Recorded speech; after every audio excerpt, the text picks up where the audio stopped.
T-minus 10, 9, 8, 7, 6, 5, 4, 3, 2, 1, 0. Ignition. All right. Well, it's an honor to be here tonight. My name is Kent Hovind. I live in Pensacola, Florida. I taught high school science for 15 years. And now I travel and do seminars on creation, evolution, and dinosaurs. And my ministry is not government funded. This is not my wife, just a picture of her. We have 3 kids, 1 of each. I have all the kids married off and the dog died, so I made it. I'm home free. It's wonderful. And my lovely daughter and her husband are over here. So raise your hand there, Paul and Marlissa. Good to have them here tonight. And I got 2 grandkids, 1 more due in a few days and another one due in about 7 months. So I'll have 4 grandkids, all under 3 when it's over with. I'm the founder of Dinosaur Adventureland in Pensacola, Florida. If you ever get up to Pensacola, you need to stop and see that place. We have a science center, a museum, and a theme park, all based on creation, and give glory to God for His creation instead of teaching evolution. We offer a lot of homeschool classes. We have a lot of video materials available. We have a creation boot camp coming up this September, and you're all invited to come up to that. We believe that the creation ought to glorify the God of the Creator, and He ought to get credit for what He did. So our position is the Bible is true, evolution theory is seriously wrong, and one of the dumbest and most dangerous religions in the history of the world. That's our totally unbiased opinion on the subject. Thank you so much.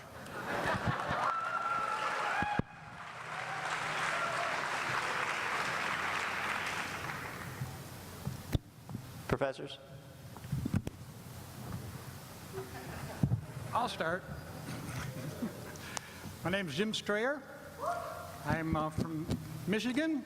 I started my educational career in a small Methodist school. I went there for 2 years and then transferred to Eastern Michigan University to get a major in biology and a minor in chemistry. I taught school for a few years and went into the Army and served as a corpsman in the U.S. Army Hospital. I came home and after a few more years of teaching, I was awarded a National Science Foundation scholarship to get a master's degree in biology. I got that from the University of Michigan. Okay.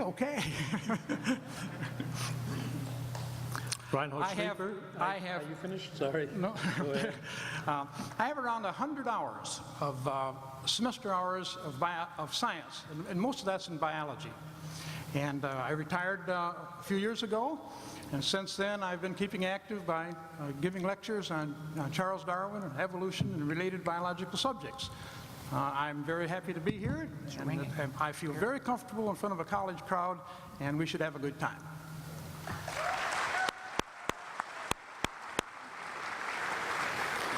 I'm Reinhold Schlieper. I teach here, and that means I live around this area too. And there's no way I'm going to be able to top that introduction that we just heard. So I'll just be staying on the side of modesty and stop right here.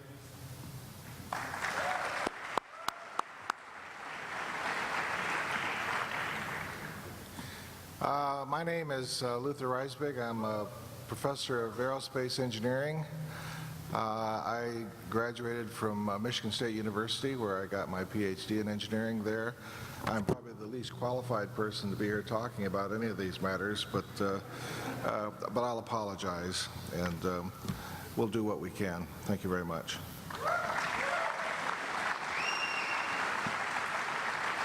Thank you very much. Dr. Hovind, you'll now have 12 minutes to make an opening case. All right, well, let's define a few positions. I believe very strongly that the earth is about 6,000 years old. It was created in 6 literal 24-hour days. This position would make a few predictions. The Bible says clearly, in 6 days the Lord made heaven and earth and all that in them is. Everything created in 6 days. Now, based on that prediction, based on that premise, we can make a few predictions, which is what science is supposed to do. A scientific theory is supposed to allow you to make predictions. I predict, based on the Bible teaching, that the universe will show evidence of order and design all over the place, okay? I predict that we'll find thousands of symbiotic relationships in nature, animals that require certain plants and plants that require certain animals, and it works just fine because they were all created within a few days of each other. Not a problem at all for the creationist viewpoint. I predict that there will be limits to the variations that life forms are able to produce. The Bible says they will bring forth after their kind, and that's what we've observed. 6,000 years of human history shows us dogs produce dogs.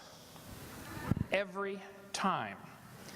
Might be a big dog or a little dog. It might have curly hair or straight hair, but it's going to be a dog, guaranteed, okay? Farmers actually count on that. I mean, when they plant corn, they expect to get corn. And so far, it has happened. So certainly there are variations, but there are definite limits to the variations, and this is where the major difference comes between the creationist and the evolutionist. I predict that there are not only limits to the variation, I predict that there will be actually a purpose to life, because we were designed by a creator for a purpose. That's a prediction based on the Bible view. I predict there will be non-material things like love, sense of justice, mercy, innate knowledge of right and wrong, a conscience, and absolute truth. Those things are not possible with the evolution theory. They are predicted based on the creation theory. Somebody designed this for a reason. I predict that there will be a way to find the will of the creator, such as messengers speaking for him, or maybe even a book telling us why he did it and how he did it.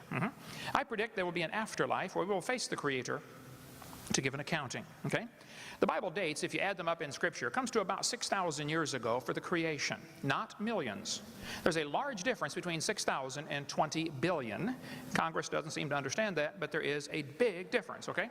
Now, based on the Bible teaching that the earth was originally created where people lived to be 900 years old, I predict we will find lots of legends about a golden age and a creation event. This seems to be kind of universal throughout history. Most people believe there was a creation, and most people believe there was a time when man used to live to be nearly 1,000. The Greeks talked about it, the Babylonians talked about it, the Sumerians. Everybody talked about this golden age. Why? Well, that's predicted based on the creation viewpoint, okay? I predict there will be skeletons found of people showing signs of great age, because they were living to be much older, you know, before things happen. And as you grow, especially the brow ridge of your head never stops growing. The constant pull on the back of your head, the occipital bun, based on just the muscles from holding your head forward, is going to elongate the head over 200 or 300 or 400 years.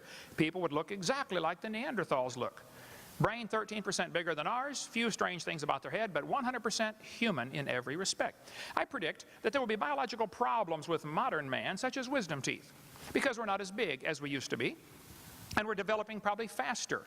People are maturing faster. They're only living to be 80 or 90 instead of living to be 900. And wisdom teeth are a problem today, not because of evolution, but because we're actually genetically inferior to the original model, Adam and Eve, okay? I predict that there'll be a universal longing for things to be restored to the Garden of Eden conditions. That's what everybody seems to want, okay? Now, what difference does it make if you believe in evolution or creation? Well, if evolution is true, how do we tell right from wrong? Anytime tonight, I would like any one of these gentlemen to answer the simple question, if evolution is true, how does anybody tell right from wrong? If I wanted you to make a list of 10 things that are wrong, before you put anything on the list, I want to know, how are you deciding? Are you deciding right from wrong based on what Osama bin Laden thinks? Do we decide right from wrong based on what Congress thinks? Do we decide right from wrong based on the majority? How do we decide right from wrong? Simple question, I've never had it answered. If evolution is true, death brought man into the world, and death is actually the hero of the plot. Because if evolution is true, one animal evolves a little better than the rest for some reason, maybe a mutation or something. What must happen to the rest of them? They have to die. Otherwise, the good genes are diluted back into the population and lost. Evolution is a religion of death. Death is actually the hero of the plot. If the Bible is true, then man brought death into the world. If evolution is true, death brought man into the world. These two views cannot possibly be more opposite. Somebody is wrong. And I enjoy showing them who they are, and that's why I'm here. Okay, now,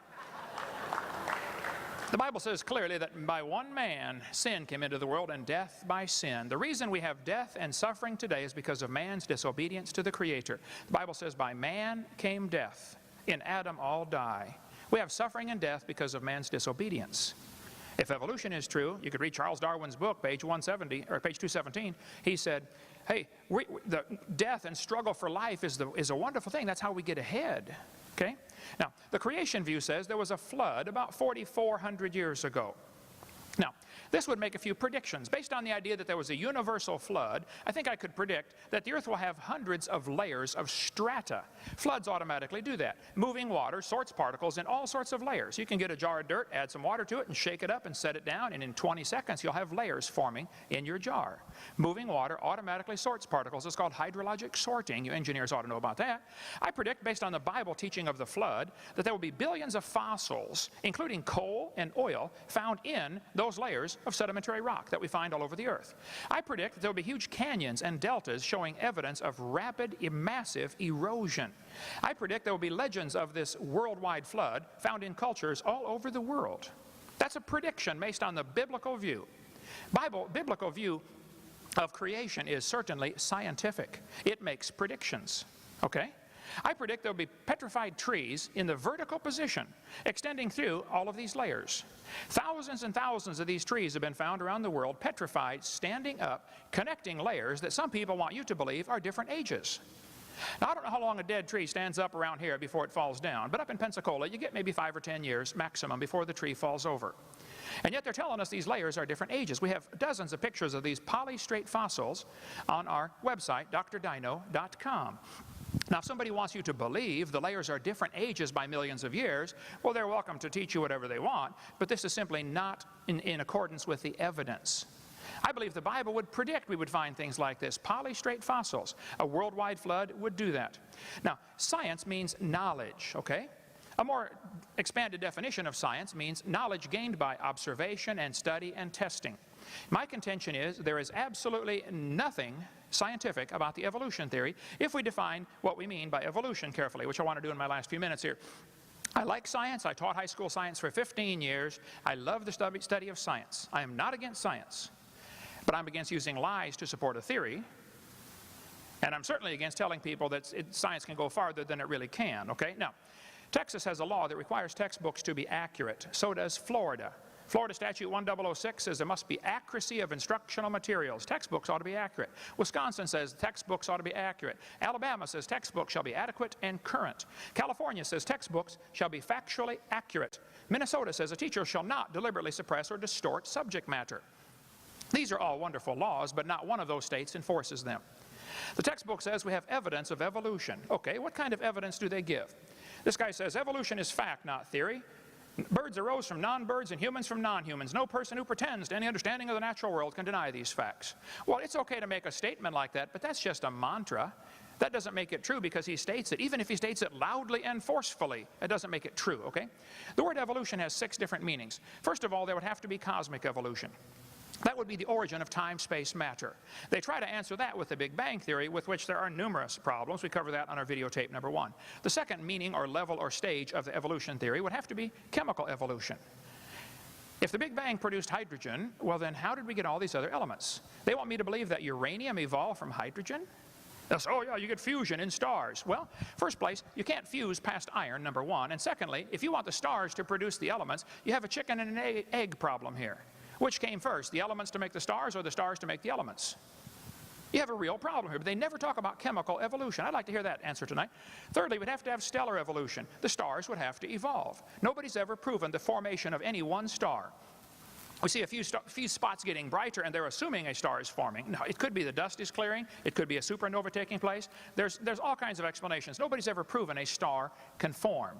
And yet it's known now that there are about 11 trillion stars per person on this planet. Each of you could own 11 trillion of them. How did the stars evolve? Fourthly, we have to have organic evolution, the origin of life. How did life get started? Fifthly is macroevolution, where an animal changes to a different kind of animal. Nobody's ever seen any of these first 5. Lastly is what's called microevolution. I object to the term, but they use it, so I'll use it. Microevolution tells us there are varieties within the same kind. Big dogs, little dogs. Okay. This one happens. The first 5 are purely religious. And if you want to believe in those first 5, you enjoy yourself, but don't call it science. And don't make me pay to teach that to the next generation of kids as part of science, because it's not. It's nothing but a religion. They teach 20 billion years ago a Big Bang, and you know, that's what the evolution theory is based on. You have to have an origin point. 18 or 20 billion years ago, there was a Big Bang. I think the evolution theory, as is currently taught in our textbooks, is totally unscientific. There's not a shred of evidence to back it up, and I simply resent paying for it. So my position is that the evolution theory, which teaches clearly 20 billion years ago Big Bang, then it says millions of years of torrential rains created the oceans as the earth cooled down, cooled down into a rocky crust, and then oceans formed over millions of years. This textbook says, swirling in the waters of the oceans is a bubbling broth of complex chemicals. Progress from a complex chemical soup to a living organism is very slow. Sure is. It don't even happen. That's how slow it is. This guy said the first self-replicating systems must have emerged in this organic soup. So according to the evolution theory, 20 billion years ago Big Bang, 4.6 billion years ago the earth cooled down. It rained on the rocks for millions of years and turned them into soup, and the soup came alive 3 billion years ago. So great-great-great-great-great-great-grandpa was soup. Okay? Now, it's true there's a lot of dogs in the world, but they didn't come from a rock 3.4 billion years ago, whatever you want to say. So, the evolution is a dying religion surviving only on tax dollars. Evolution theory is positively anti-science. There's not a shred of real evidence to support any of the theories except oft-repeated lies. Let's define one more term in my last 30 seconds. Stupid. Lacking normal intelligence. Foolish. Silly. A stupid idea. Dull and boring. Evolution is not even a good theory. I think it is stupid. Thank you.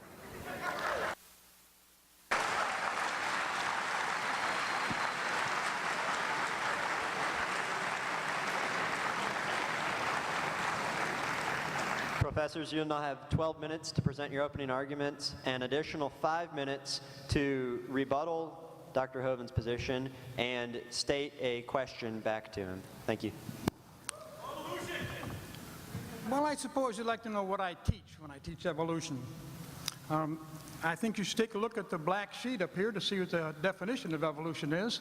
Biological evolution is the change in the gene pool of population over time.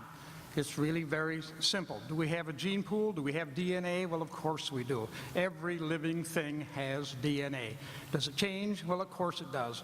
We can see it change. We know what DNA sequencing is. We do it all the time. We can check the genes in any plant or animal now that we want to.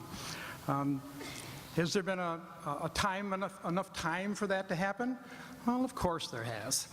If you'll take a look at the green sheet over here, you'll see that the age of the Earth has been found out by astronomers studying the age of the Earth, geologists studying the age of the Earth. We've used the radioactivity to find out the age. We've used plate tectonics and movement of planets. We use biology. And what's interesting about these things is that they've all arrived at the same answer using different science. If one of them had found a different answer, there would have been something wrong. But they didn't. The astronomers agreed with the geologists, and the geologists agreed with radioactivity, and the radioactivity agreed with plate tectonics. They all agreed on a basic time that we've just heard, 4.5 billion years old. Now, how do I try to get this across to my students? Well, I talk to them about natural selection. And what natural selection really means, if you look at the red card down here, is that everything that has genes overproduces. Everything that has DNA overproduces. So there's always more population than can be there. Let me give you an example. If you started out with 2 cockroaches, and cockroaches lived in a perfect place, a cockroach perfect place, at the end of 7 months, there would be 164 billion of them. Well, there's not 164 billion of them because there's no perfect place for them. Instead, they're in competition with each other. They're in competition for food, they're in competition for space, and they're in competition for mating. So what happens is that there has to be a survival. Well, who survives? Some people say the survival of the fittest. Well, that means you don't understand evolution. It's not survival of the fittest. It's survival of the one that can live long enough to find a mate and reproduce. Ants work together. Only one of them is going to reproduce. The rest of them are going to try to help somebody reproduce. So it's survival of the fit, not survival of the fittest. And then, of course, what happens is those individuals get to reproduce, and that species survives. But look, we talked about billions and billions of cockroaches not surviving. Why is that? And the answer is they had some genetic changes that weren't good. The idea is to have some tiny little changes in your DNA. Maybe it takes 5 or 6, 7, 20 generations for it to show up even. But when it does show up, it's good. Evolution is extremely inefficient. So is photosynthesis inefficient. Biological processes are inefficient. It's just a bad design. But what happens is some of them make it, and some of them don't. So when I'm doing this, I I have to use some kind of a science. So if you look at the black sheet down here with the blue markings around it, I talk about fossils, and I talk about genetics, and I talk about homology, or the structures of plants and animals, and I talk about distribution in the planet, and I talk about embryology. But what's interesting about these things is they all agree. They all approach evolution from a different point of view, and yet they agree. If we didn't have any fossils at all, none, it wouldn't matter. We still have enough information to prove that evolution took place. If we didn't have any homologic structures to look at, it doesn't matter. We still have enough evolution facts to show that it took place. Now, I had a problem solved for me by the Supreme Court. It happens that there have been 9 cases brought by creationists to the federal courts against evolution. They were competing against each other in the Supreme Court. The first one of those cases that really was important took place in 1968. But in 1982, the Supreme Court case of McClellan versus the Kansas Board of Education ruled in a decision that gave a detailed definition of the term science. The court declared that creation science is not, in fact, a science. What that meant is that people were teaching high school, like me at that time. That meant I couldn't teach creation. It was a religion. You know, I could teach evolution because it fit the definition of science. Now, that court case was challenged by 2 teachers. One of them challenged it on the basis that he had the right to teach because of freedom of speech, that he could do what he wanted to in his class. Well, he lost that case, and he lost it very simply because he was trying to teach creation in a public school that doesn't allow religion to be taught in a public school. He lost. He should have known better to bring the case. And then another guy challenged it. He challenged it on the idea that, well, I'll make my own curriculum. I'll show those guys. Well, of course, what happened is the school board said, hey, fella, you don't make the curriculum in this place, we make it. And he lost the case too. Now, I hope that makes you understand why the creationists want to get to the 7th grade. They want to get to the 7th grade because that's the only place you can talk to school boards who don't know anything about evolution. Let me explain this to you. When I'm going to use a textbook, what do I use? I use one like this one. Now, this textbook is a pretty basic text. It could be used in the University of Florida, University of Michigan, any large school in the United States. It's small schools. As a matter of fact, I looked at the textbooks that are used here at Embry-Riddle University. They're great. One of the ecology books here has one of the best chapters on evolution I've ever seen. It's a great book. Anyway, this is what I had to use. And if you think about it a second, all the facts in here have to be able to stand scientific scrutiny. Somebody is looking at these babies, you know? Well, here's what you find out. There is not a school in the United States that does scientific research that accepts creationism. Not one major college or university in the United States accepts creationism or intelligent design. Matter of fact, let me say it a different way. I really checked, I really looked, and I couldn't find a major college or university in the world that accepted creation or intelligent design. Now, I thought, the teacher, I got to find out about this stuff. So where did these guys get their ideas? So I ordered some Bob Jones textbooks. This is a Bob Jones life science book. They use it in the 8th grade. It has 500 pages in it. It has 250 references to biblical verses to explain science. It has not one reference to a scientific journal or book. It uses the term God 380 times, Satan 3 times, and hell twice. Here's the biology book that Bob Jones puts out for high school students. It has 692 pages, 350 references to biblical verses to prove science. Not one reference to any scientific journal or scientific book. It mentions God 600 times and Satan 40 times. This book is put right here in Florida. You know it's a creation book because it says so. Biology, God's living creation. It's a creation book. This company claims that they are the largest textbook publishers for creation of schools in the United States. Now remember, we're talking creation of schools. These things would never be allowed in a public school because they're religious. This book has 650 pages in it, 150 references to the Bible. No science references at all to any book, any article, anything. It mentions God 425 times. Well, I'd like to ask a question. You know, when I come before a group like this, and I want to show you that I've tried to keep up with things, I mean, I read the Scientific American, and I trust the Scientific American. I get a book that's specially put out for teachers called the National Center for Science Education. You know, it has a lot in about evolution and creation.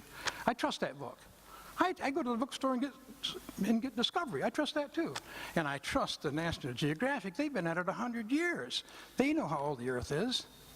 So I'm looking out at this audience. You look like a really great group. Lots of college students and lots of creationists in here. I'd like to know where I stand before I go any further. How many of you folks would like to see Embry-Riddle University be the first university in the world to accept creation and intelligent design in their science department? Can I show hands?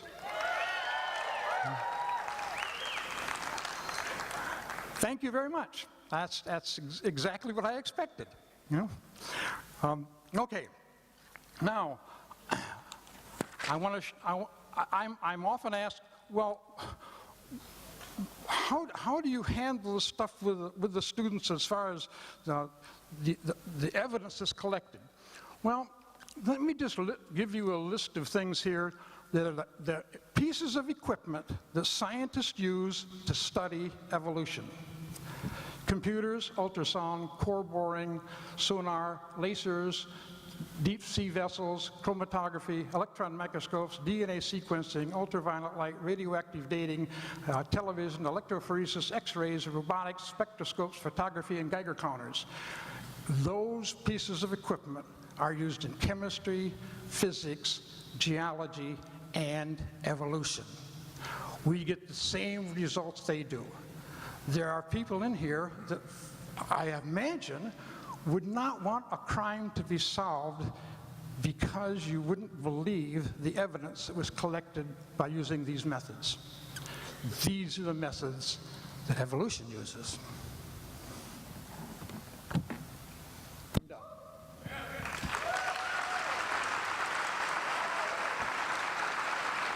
Professors, you'll have an additional 5 minutes to rebuttal Dr. Hovind's opening statement and to pose a question to him.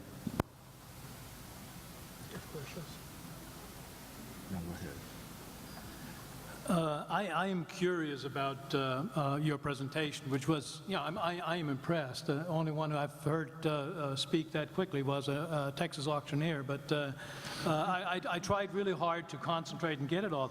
The earth was created 6,000 years ago in 6 days by God. I am confused. Being philosophically consistent and being a very honest person, I'm sure you can tell me where God came from. And in addition, once you've told me where God comes from, please try to clarify how you can figure that a spiritual force can have an impact on a material universe to create it. I think that some years ago we already talked about that kind of thing in philosophical circles at any rate by posing the question, if angels are made of spiritual matter and a pen is made of material matter and spiritual matter displaces no space, how many angels can dance on the tip of a pen?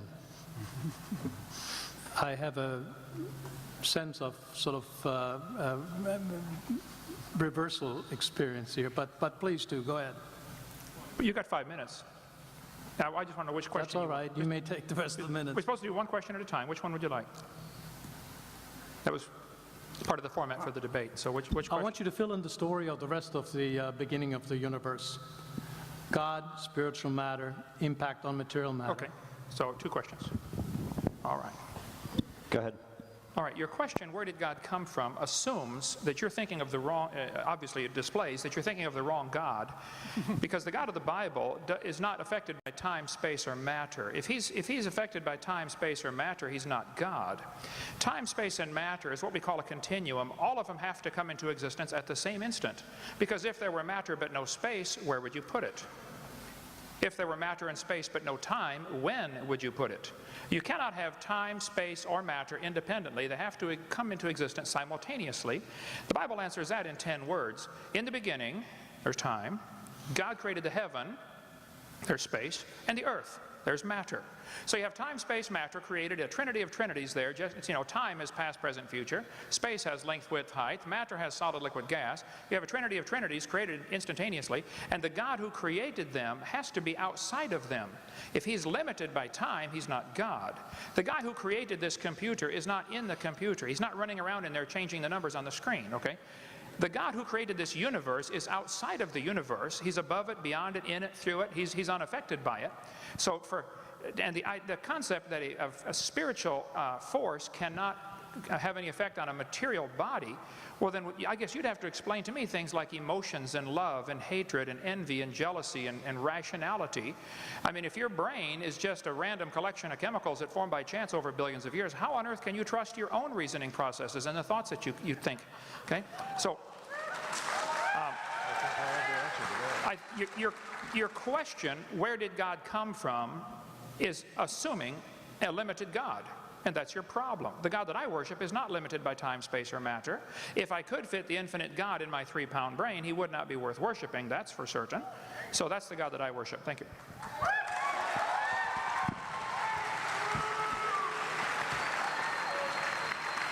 Dr. Hovind, would you like to... for that?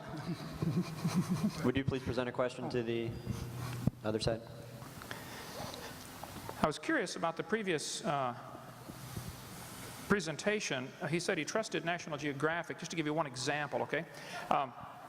The Bible teaches clearly that the birds were made on the 5th day, and the reptiles were made on the 6th day, okay? Evolution teaches exactly the opposite. Reptiles first and then birds. The Bible says birds first, then reptiles. Actually, everything about the evolution theory is backwards to what the Bible teaches. Somebody's clearly wrong on this.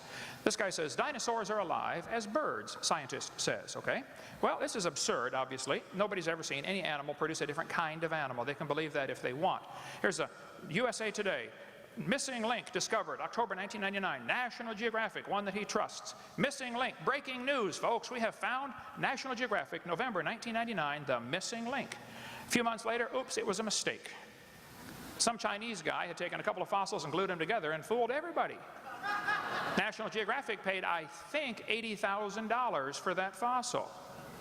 It was incredible, the amount of money they paid for that. And there's all kinds of it. I could show you over and over where National Geographic is not trustworthy. The entire argument that I heard a few minutes ago was majority opinion supports evolution. Okay, first place, I don't think that's true. Okay, how many of you here tonight at a secular university do not believe the evolution theory that they present? Okay, how many do believe the evolution theory that they present? Okay, we could take a count here. I suspect that was majority for the creation side. We can count if you like, but I know this. About 9% of the population in Gallup polls and surveys taken says they believe in atheistic evolution, no God is involved. 90% say yes, there was a God involved, and 50% of the entire population says God did it in the last 10,000 years. So if you're using majority opinion as your argument, I think that's obviously, historically, you can prove that's pretty easy to prove wrong. Majority opinion proves nothing. Majority's often been wrong. So all of the experts on birds are saying the dinosaurs could not possibly have turned to birds. There are just millions and millions of differences. So I guess I'd be curious, with all the evidence that we've gathered over the years, why you would think a dinosaur turned into a bird. When dinosaurs, reptiles produce reptiles, birds produce birds. I mean, there's no evidence of this. So my question, why do you think dinosaurs turned to birds if you think that? Evolution is a process where all kinds of DNA and all kinds of animals are making changes. Some of that changes in DNA are going to turn out to be pretty good. Some of them aren't. If we take a look at an example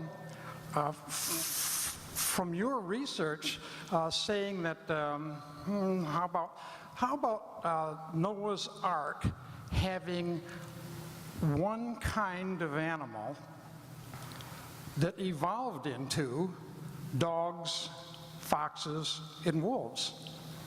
In 6,000 years? Not possible at all. Couldn't even begin to happen in 6,000 years. Noah's Ark, one kind of horse developing into a zebra and a donkey? Not possible. No, there's no way DNA can change that fast. What evolutionists are saying is the process of DNA changing takes a long time. You see, the creationists want it both ways. They want to make fun of evolution and saying, well, why does that thing want to do that? Well, it doesn't want to do it. DNA is changing randomly. But at the same time, they want to say that you can have all kinds of animals evolved in 6,000 years just hopped off of a ship someplace that Noah's running. It's impossible. There's absolutely no way that that amount of DNA could change in 6,000 years. The only way you can solve that is by saying the usual way. It must have been a miracle. Well, in science, we don't talk about miracles. We talk about evidence. And that's what's important to us. And I kind of resent Dr. Hovind telling us this is what we believe and this is what I predict. My prediction is that evolution has been going on for a long time, and it'll continue to go on, and it'll go on in the same way it's always developed. DNA will change bit by bit, little by little, and plants and animals will change.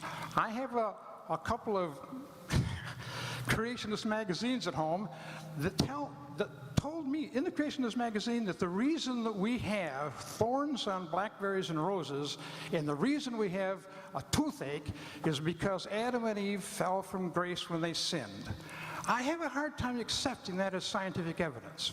I would rather use as my scientific evidence tracing the origin of thorns and origins of teeth back to their beginning, rather than relying on the fact that Adam and Eve sinned and that brought a disaster into the world. I'm done.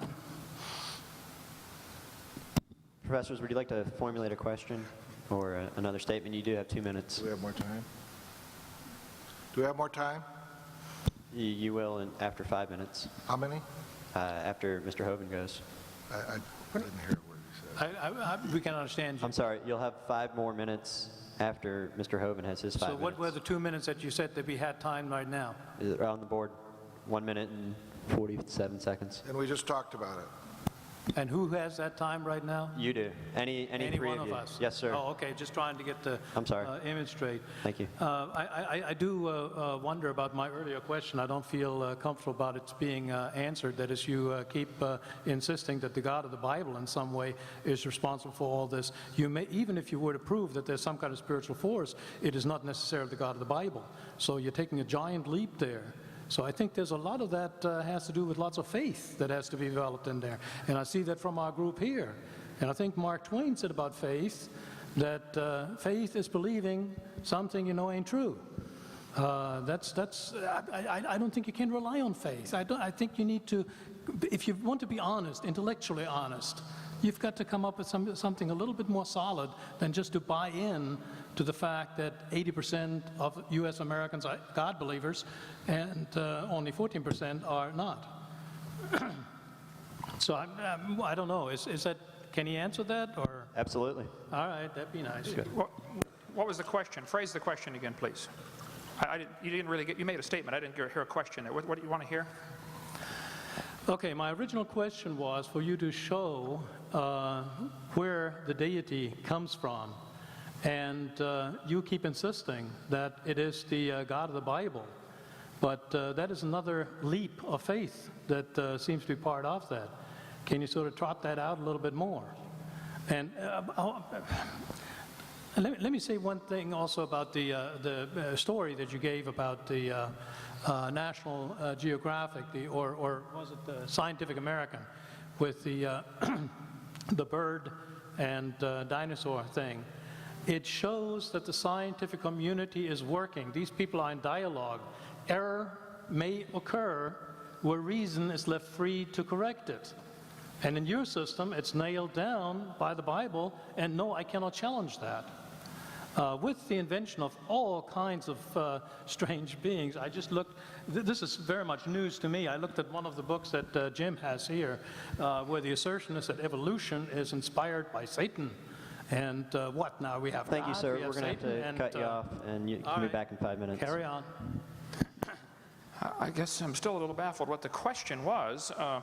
If your question, if you're going back to, you didn't like my answer of how God did it, God was just, God is outside of time, space, matter. I think you need to stop and look at the theory that you are believing in, apparently, because there are so many thousands of unanswered questions. See, it's much easier for me to believe in the beginning God than to believe in the beginning dirt or matter. The evolutionist does not answer the question. There's 6 different types of evolution, as I shared clearly earlier. If the Big Bang Theory is true, then I would like to know what exploded and where did it come from and where did the energy come from and where did the space come from for the matter to expand into, and where did the organization come from and where did the information come from. There's a whole host of questions that are a whole lot harder for you to answer than in the beginning God. Where's information come from? This universe is not just random molecules circulating around. I mean, it carries information. Just like a book is so much more than ink on a paper, it carries information. And the DNA is more than just chemicals. It's information. So the evolutionist never answers the question, where did this information come from? Where did the energy come from? Where did the matter itself come from? And you gripe about my belief. I believe by faith in the beginning God. I know, I admit I don't understand that. But you believe hundreds of things by faith. You don't even understand that you're believing by faith. You think matter is either eternal or can create itself. Well, that's the 2 choices. How did matter get here? The world is here. Where did the matter come from? Did it just happen by itself, or is it all just imaginary? We're not really here at all. You're faced with the option of, we're not really here, this is all just our imagination, or it had a beginning, or matter is eternal, which is both of the second 2 options are in violation of the obvious laws of thermodynamics. Matter doesn't create itself. And everything degrades over time, so either it had a beginning or it didn't. If it had a beginning, then what was before the beginning? I mean, there's so many thousands of things you take by faith.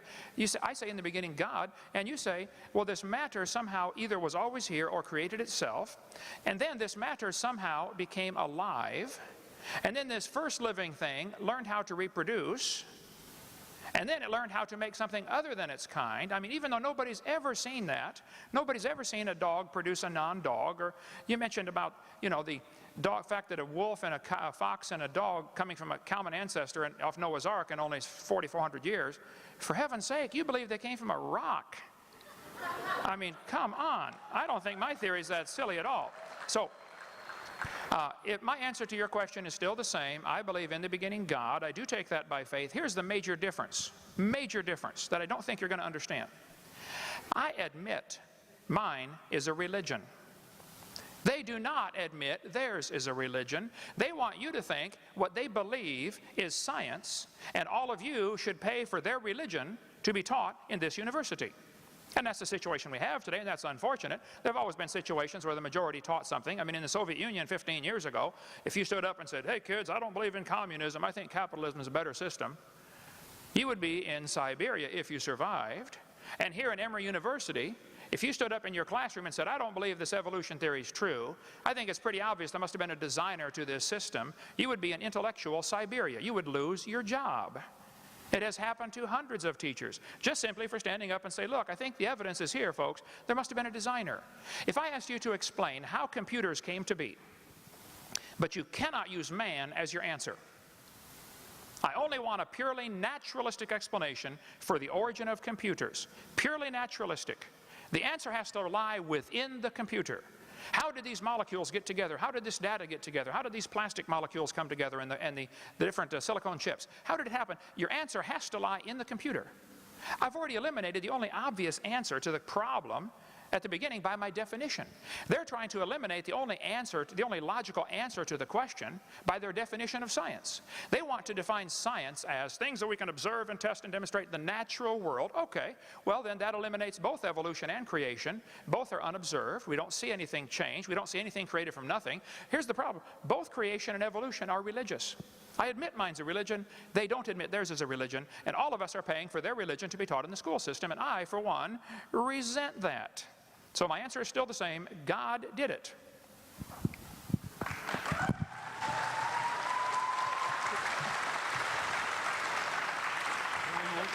question for them now?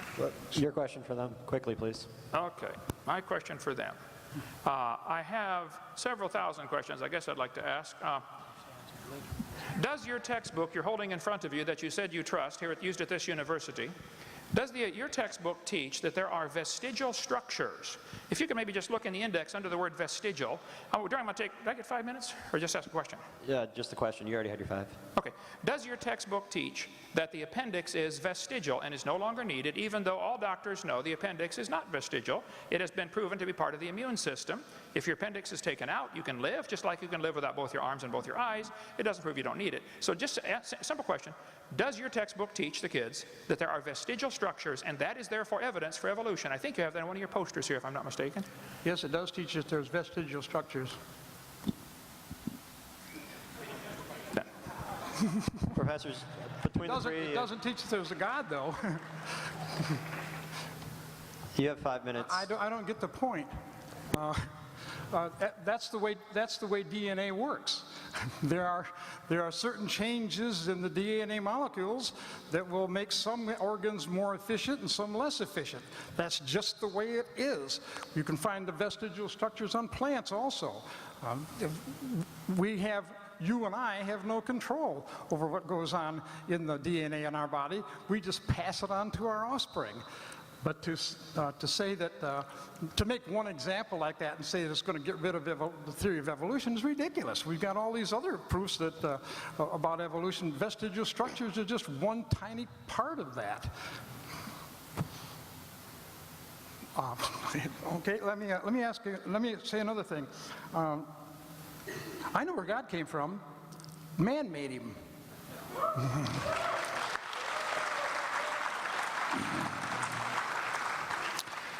I also know where your computer came from, from science.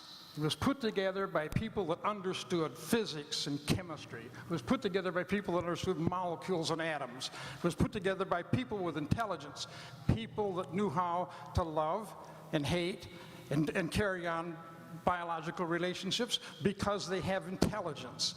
We got intelligence because we have brains. We've got brains because we've got DNA. It doesn't make any sense at all to say that people that don't have religion, don't have feelings, don't follow the law. The Constitution of our country does not mention God or religion. We are a nation of laws. We're a nation of laws because we're a nation of people that have intelligence. That's the way it is. That's the way animals operate. Some animals evolved a different way. They evolved so they could fly, or they could crawl, or they could run. And what was successful for them worked out for them. What's successful for us is that we have a good brain. And we'll have to wait and see what happens. Not in our lifetimes, but all animals are in the same boat. All plants are in the same boat. Sometimes when people were doing this kind of stuff, people are always thinking about human beings. You can find the evolutionary theory in any part of life. It doesn't matter if you're talking about maple trees.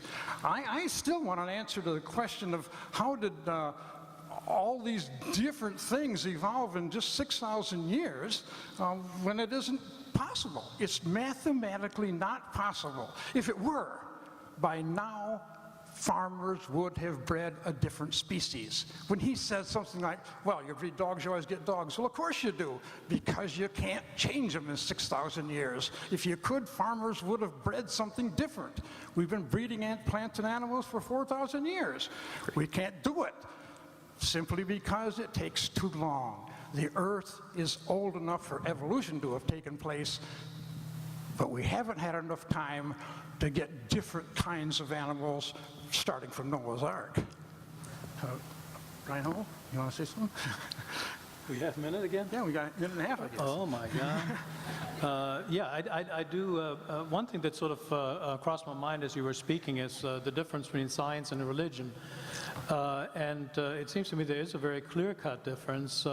Science is self-correcting in the sense that the battle of disagreement will edit out that which is wrong, and by essentially falsifiability. That is, in other words, if a scientist advances a particular idea, he also can tell what particular conditions must be the case for him to retract that idea. And this is something that is absent in religion. That is, religion is seeking truth, absolute truth, and charges science with not finding truth, which it isn't trying. Science works with probability and with self-correction. Religion, ultimately, I know I am right, and I'm not allowing anything else. This is what is so devastating to try to talk to anybody who is a person of faith. You can't get anywhere, because they'll weasel out just about anything you try to offer by inventing new and different interpretations and new passages of the Bible and whatnot. And everybody else, of course, is wrong, except the one person is looking at it. That kind of system, I think, cannot be possibly science. Well, he said science is self-correcting. I agree. I happen to like science quite a bit. But see, the creation view doesn't have to be constantly corrected because it's right. Okay? And I like the answer that the one gentleman gave. He said, obviously, the computer is here because of man, because of intelligence. I mean, obviously, this took a designer. Well, duh. So did the universe. So did the single cell in your body. So did every living creature. I mean, you can't explain the computer inside the computer, can you? And you can't explain the creation inside the creation. There has to be something above an intelligent designer. And you talk about devastating to talk to a person of faith. What you said a few sentences earlier was, or what the other gentleman said was, of course we don't see changes. Farmers have been raising dogs for, 4,000 years, and we don't see changes because it takes too long. If you don't see faith in there, I can't help you, okay? You are relying on the unseen. Oh yes, long ago and far away. Evolution has got to be the biggest fairy tale for adults ever created.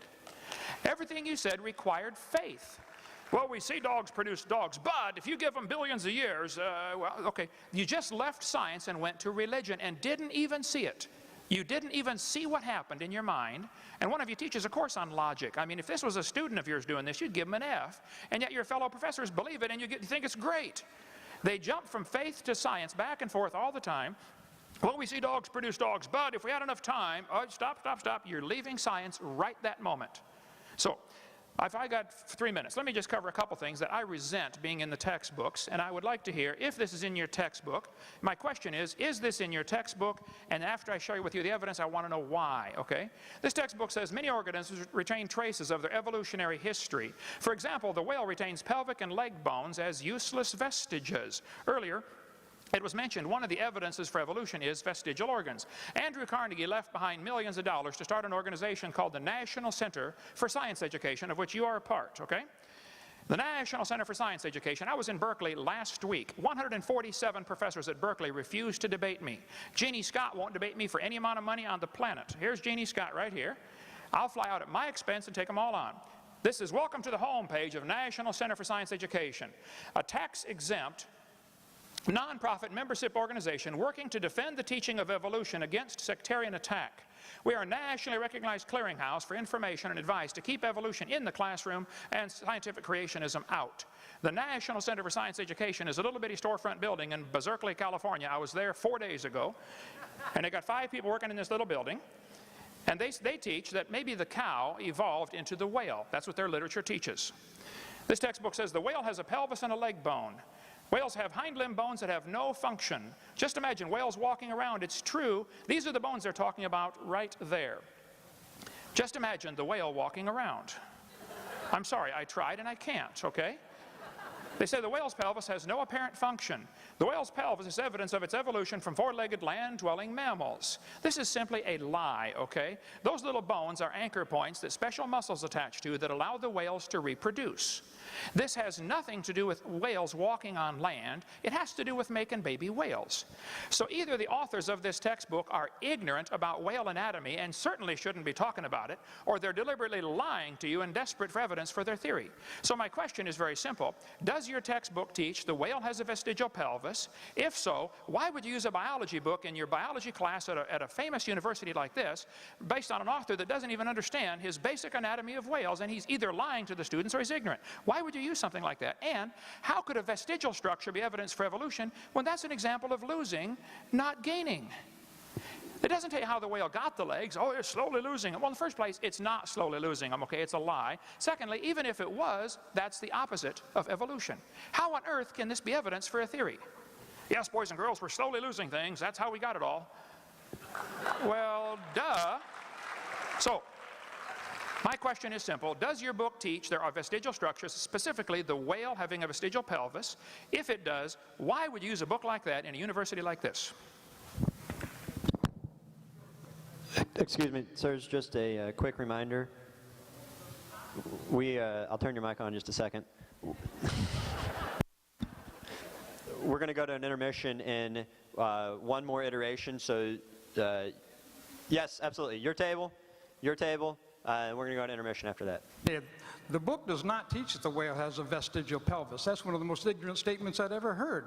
The pelvis is an absolute necessary thing for the whale. He attaches all of his muscles to it. It's one of the major things that helps him swim.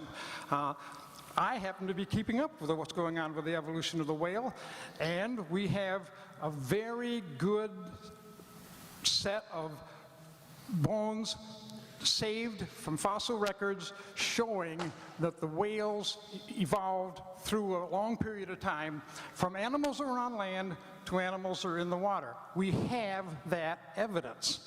And to say we don't have it or to say that we're lying is disingenuous to this audience. I ask you, don't believe me. Let me get off the subject a second. Right up there are the things we try to do in science. We say, let's not believe revelation. If somebody just says, I know because I know, no, that's not good enough. Believe authority. No, let's not believe authority. Let's not believe any of us up here at the table. You folks can get the copy of this book or this thing here and get the facts. You don't have to believe me. You don't have to believe him. You can find out for yourself. You don't have to trust authorities, even me. The second thing is tradition. You don't have to trust tradition. I mean, come on, there's different traditions all over the world. But we can trust science because science should be the same all over the world. What I'm trying to say to you is when I teach my classes, evidence is what's important. I have no evidence that God exists. I have no evidence that there was a Noah's Ark. I have no evidence that there was an Adam and Eve. I have evidence that whales evolved from animals that live on land, and I can prove it.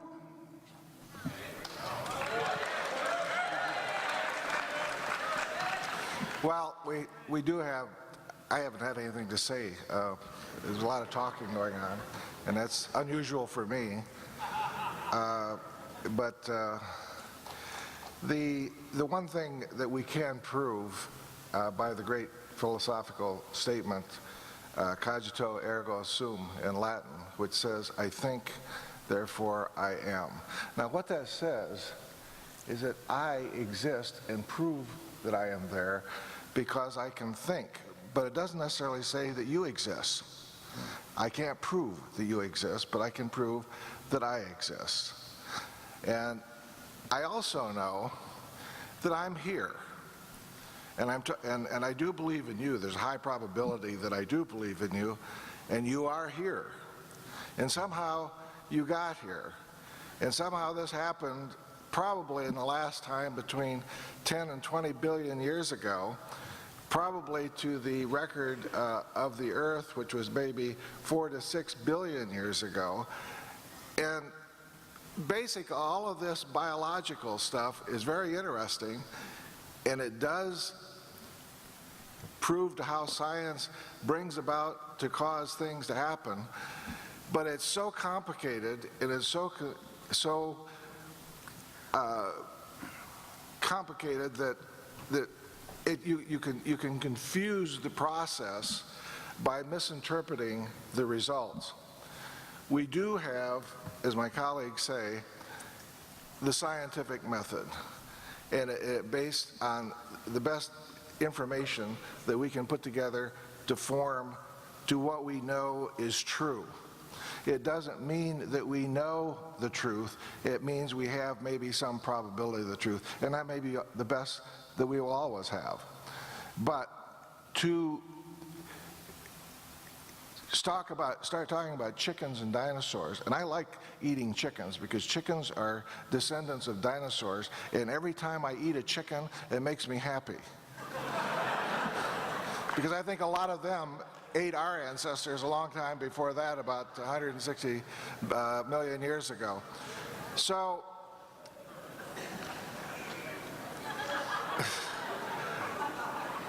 I'm going to leave with my colleagues and with the fact that we exist, we do think, and we are here, and how the record got as to how got to be here could be debated. We do have information. We probably miss more information than we know. But I will say this, that we've got to be very careful as to how we interpret the record when we're trying to talk about something, because we are subject to ourselves to sink into confusion and to basically involve yourself into what becomes voodoo science, and that is very, very dangerous.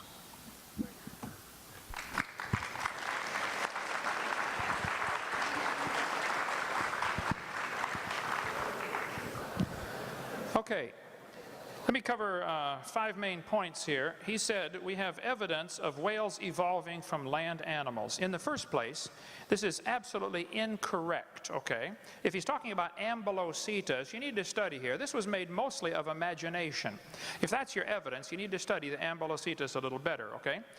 There is overwhelming evidence that ambulocetus is just an unusual animal, or just an animal that may be still existing someplace. There were just a few bones found and a whole lot of plaster of Paris and imagination used to put it together. Basilosaurus is not an intermediate. The serpentine form of the body and peculiar serrated cheek teeth made it plain that these animals could not possibly have been ancestral to any modern whales. This is from one of the experts on invertebrate history here. The evolutionary origin of whales remains controversial among zoologists, Compton's Encyclopedia a couple years ago. Pakicetus, pictured here, is made from one small piece of a skull, a few pieces of jaw, a small piece of jaw, and a few teeth. You find a piece of the skull, a few teeth, and a piece of the jaw, and that's proof it's intermediate between a whale and a cow? You have got to be kidding. I'm sure this is one of the ones in his fossil proof for evolution, and you're missing such a major point. I don't know if I can help if you can't get this, but no fossils count as evidence for evolution.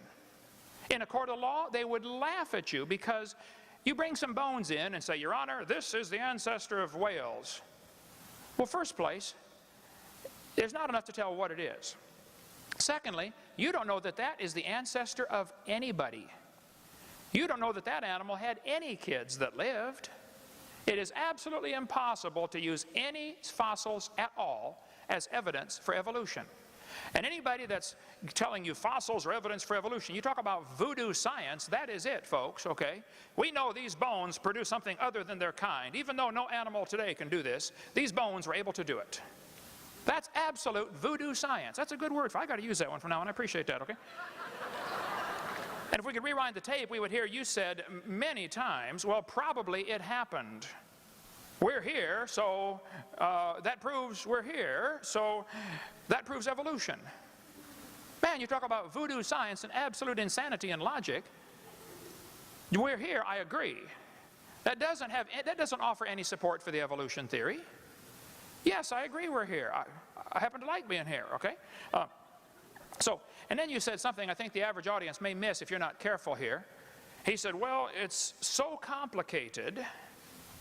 And the implication that I get, because I get this all the time, I've done many debates at universities, and I've never had a class in debate. I don't understand how the rules are, and I don't know all about all this timekeeping stuff. All I know is, I think the evidence is overwhelmingly obvious. There must have been a designer, okay? And I'm here to defend the biblical view of creation as the only logical scientific choice.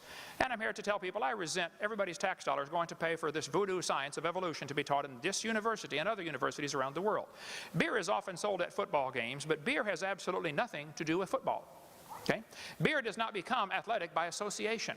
And just because evolution is mixed into a science book, that does not make evolution part of science. It's just mixed in the book, and I'm sorry about that. Okay, I'm trying to fix it. But he said it's so complicated, we don't want to confuse the people, or something to that effect. I don't remember the exact quote here. To me, what that's trying to imply is, they're smart, you're too dumb to understand, and anybody that doesn't believe in evolution is simply dumb. And if you just would study this for 100 hours like I have, then you'd believe like I do. And since you don't believe like I do, you haven't studied enough, and you're dumb. That's the implication I'm getting. Is anybody else getting that from this tonight? Okay. Now, we do exist. We are here. I agree. And that is your evidence for evolution? You got to be kidding. All of the evidence of evolution from whales, first place, no fossils count. None. Think about it. No fossils can possibly count for evidence. And the fossils they find are little fragments here and there, and they are putting their imagination and interpretation on those fossils. Look, when you find a bunch of, there is no such thing as a fossil record. How they teach that blows my mind. They say, well, in the fossil record. I say, well, what fossil record? There is no fossil record. There are a bunch of bones in the dirt. There's a bunch of bones in the dirt. I agree. I happen to have a huge fossil collection myself. But those bones don't have dates on them. They don't come with a little tag saying this one evolved into this one. All you do is put your preconceived evolutionary imagination idea on top of these fossils that are found. See, the creationists and the evolutionists are both looking at the same evidence. We both see the fossils. I see that as an example of death. They see that as an example of, wow, that's how we got ahead. All these animals died. Isn't that wonderful? No, that's proof there was a big flood, because fossils just don't normally form except under special conditions, and billions of fossils are found. To me, that's evidence of the Bible. I see it that way. Thank you. The first question will be posed to the evolutionist side. The question is the Big Bang Theory a reasonable scientific theory? Please explain. You'll have 7 minutes. Mr. Hovind will have 3 minutes to rebuttal, and then we will go on to completely independent question. Is the Big Bang Theory a reasonable scientific theory? Please explain. Thank you. Is that to us? So they're asking us? Yeah, I'll answer it. Go for it. Yes, I will answer the issue for the team. Yes, the Big Bang Theory is viable, but it's one of 2 theories about the existence of the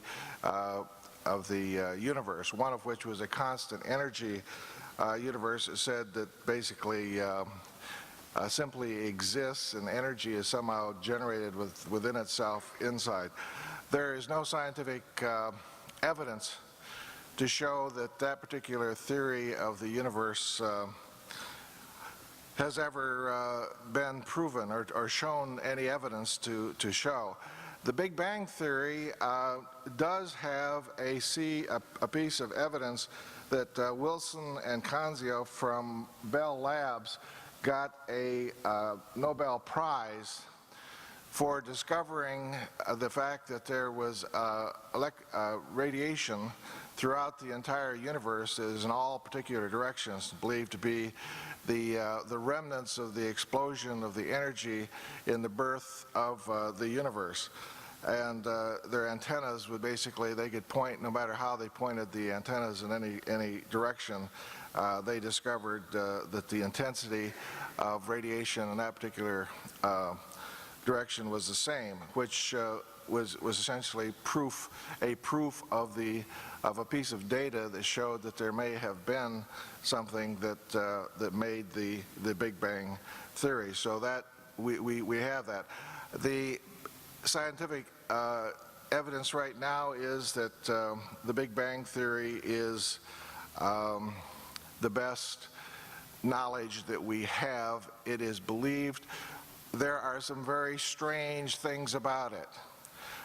It starts essentially with there was a void. Now the void is, it wasn't a hole or a box with nothing in it. It basically didn't even have space. There was nothing. And somehow a black hole the size of an atom became unstable and exploded. And it filled essentially into an area the size of an atom, 10 to the 6 more mass than we currently have in the existing universe. I find having something that packed together and how close we are here, and if we believe in the conservation of mass principles and things of this nature, all things have to be conserved. And the conservation has to exist either in the beginning, in the middle, and at the end. And as such, we are here and know today the information and the knowledge had to have existed at the beginning of the creation of the universe. Now you can place anything that you wish about how this happened or who happened or how it happened or where it come from. I don't know how a God could come outside of our universe, because there's nothing outside of our universe. It's a void. There's nothing. You can't go outside of our universe. But we do know that the 10 to the billion years ago, that from the beginning of 10 billion years ago, we have the universe essentially to its time to date, the cooling of energy and the formation of stars and the formation of materials and eventually forming planets. And 4 to 6 billion years ago, we had a crust around this particular planet, and eventually some chemicals got together, and we had life. And the rest is here, and we're here.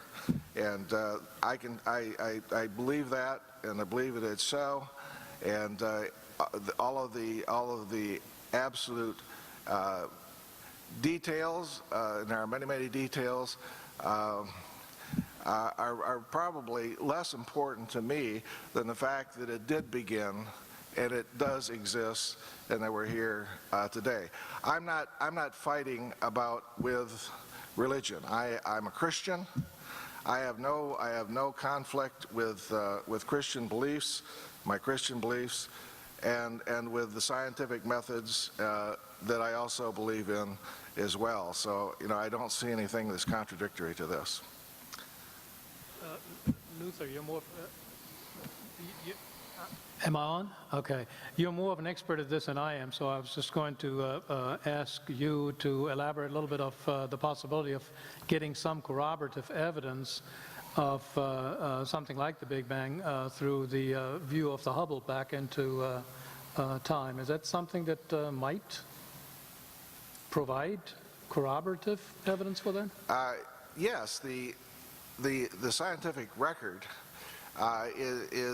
is accumulating substantially about our measurements and essentially what is going on in the universe, and essentially what we know about the mechanism of this. We're dealing with astronomical sizes and huge places. And if it started with a little place the size of an atom, we do know that it has done. I can tell you one thing that we can all say that is true. Time has always gone forward, and time goes forward with entropy into diversity, and diversity generates through time. It creates everything that's possible, and what we have today possible is what we have and what we are observing.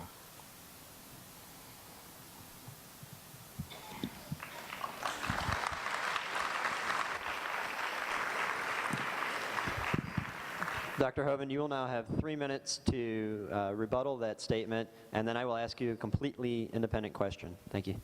Okay.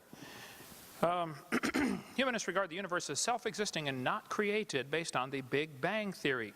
Textbooks say 18 or 20 billion years ago, there was all the matter in the universe, which would be a lot of stuff. And by the way, the word universe means a single spoken sentence. Universe, single spoken sentence. God said.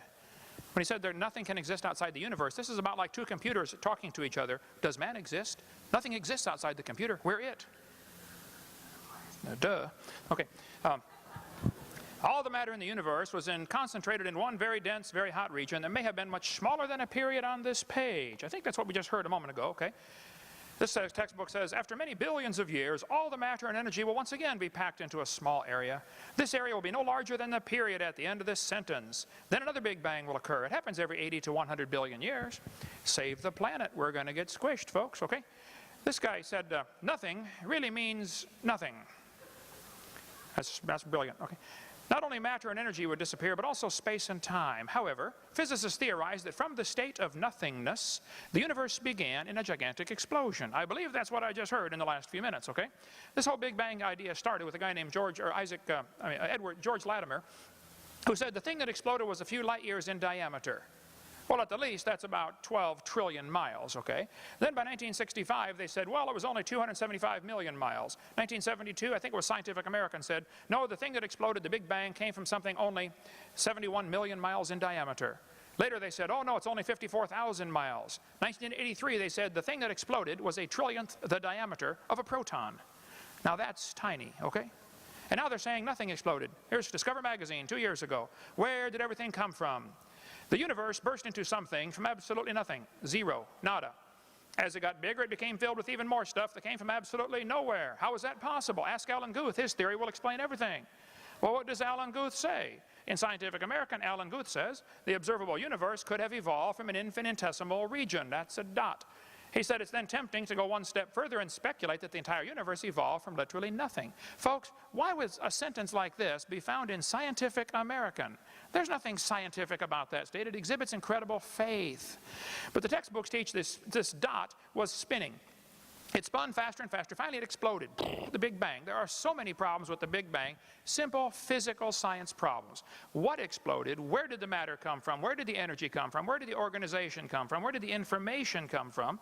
The story he gave was so good, I got to replay the tape and hear this, 4.6 billion years ago, the planet developed a rocky crust. The chemicals got together, blah, blah, blah. Here we are. Exactly what I said earlier. That's what the theory teaches. Now, if he wants to believe that, that's fine. I don't care what you believe. But don't call that science. And don't make me pay to teach that to the rest of these kids in this university. These kids came here to learn some science, not a fairy tale like that. Thank you.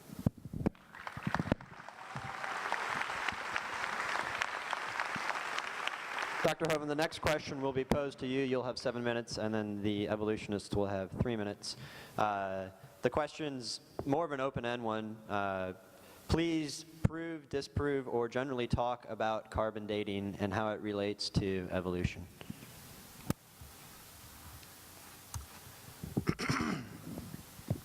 Get my projector on here. See, I have about 7,000 slides in PowerPoint, so it helps if you ask the questions in the same order that I have the answers. Carbon dating? Okay. Carbon dating, actually fossils are dated by their position in the geologic column. They are not dated by carbon dating or potassium, argon, rubidium, strontium, lead-208, lead-206. None of those matter. A fossil is dated by the position in the geologic column. They're called index fossils. This guy admits it. Radiometric dating would not have been feasible if the geologic column had not been erected first. The geologic column was invented in 1830s. That was taught for 120 years and became accepted as science, and the geologic column doesn't exist any place on the planet. Okay, there is no geologic column. There are layers of rocks. And they're assuming that it's different ages. That's the problem right there. This guy says fossils have been and still are the best and most accurate method of dating and correlating the rocks in which they occur. We go through all kinds of examples on this, but on video 7. The Earth's atmosphere is about 100 miles thick. It is mostly nitrogen, 78%, 21% oxygen, a little bit of CO2 for plants to breathe, and very little radioactive carbon-14. 0.0000765%. This radioactive carbon-14 mixes with oxygen and it becomes carbon dioxide, most of it does, and the plants are breathing carbon dioxide. Now carbon-14 is formed when radiation strikes the atmosphere. The nitrogen, which is the majority gas are up there and here, nitrogen gets bombarded by cosmic rays and it bombards the upper atmosphere, producing fast-moving neutrinos. These neutrinos collide with atmospheric nitrogen, producing carbon-14. That's how it's made. If you look at a periodic table, carbon and nitrogen are right next to each other. Nitrogen is normally an atomic weight of 14, and carbon is an atomic weight of 12. But if the nitrogen gets blasted with these neutrinos, it turns into carbon-14, which is a rare, very rare, and radioactive element.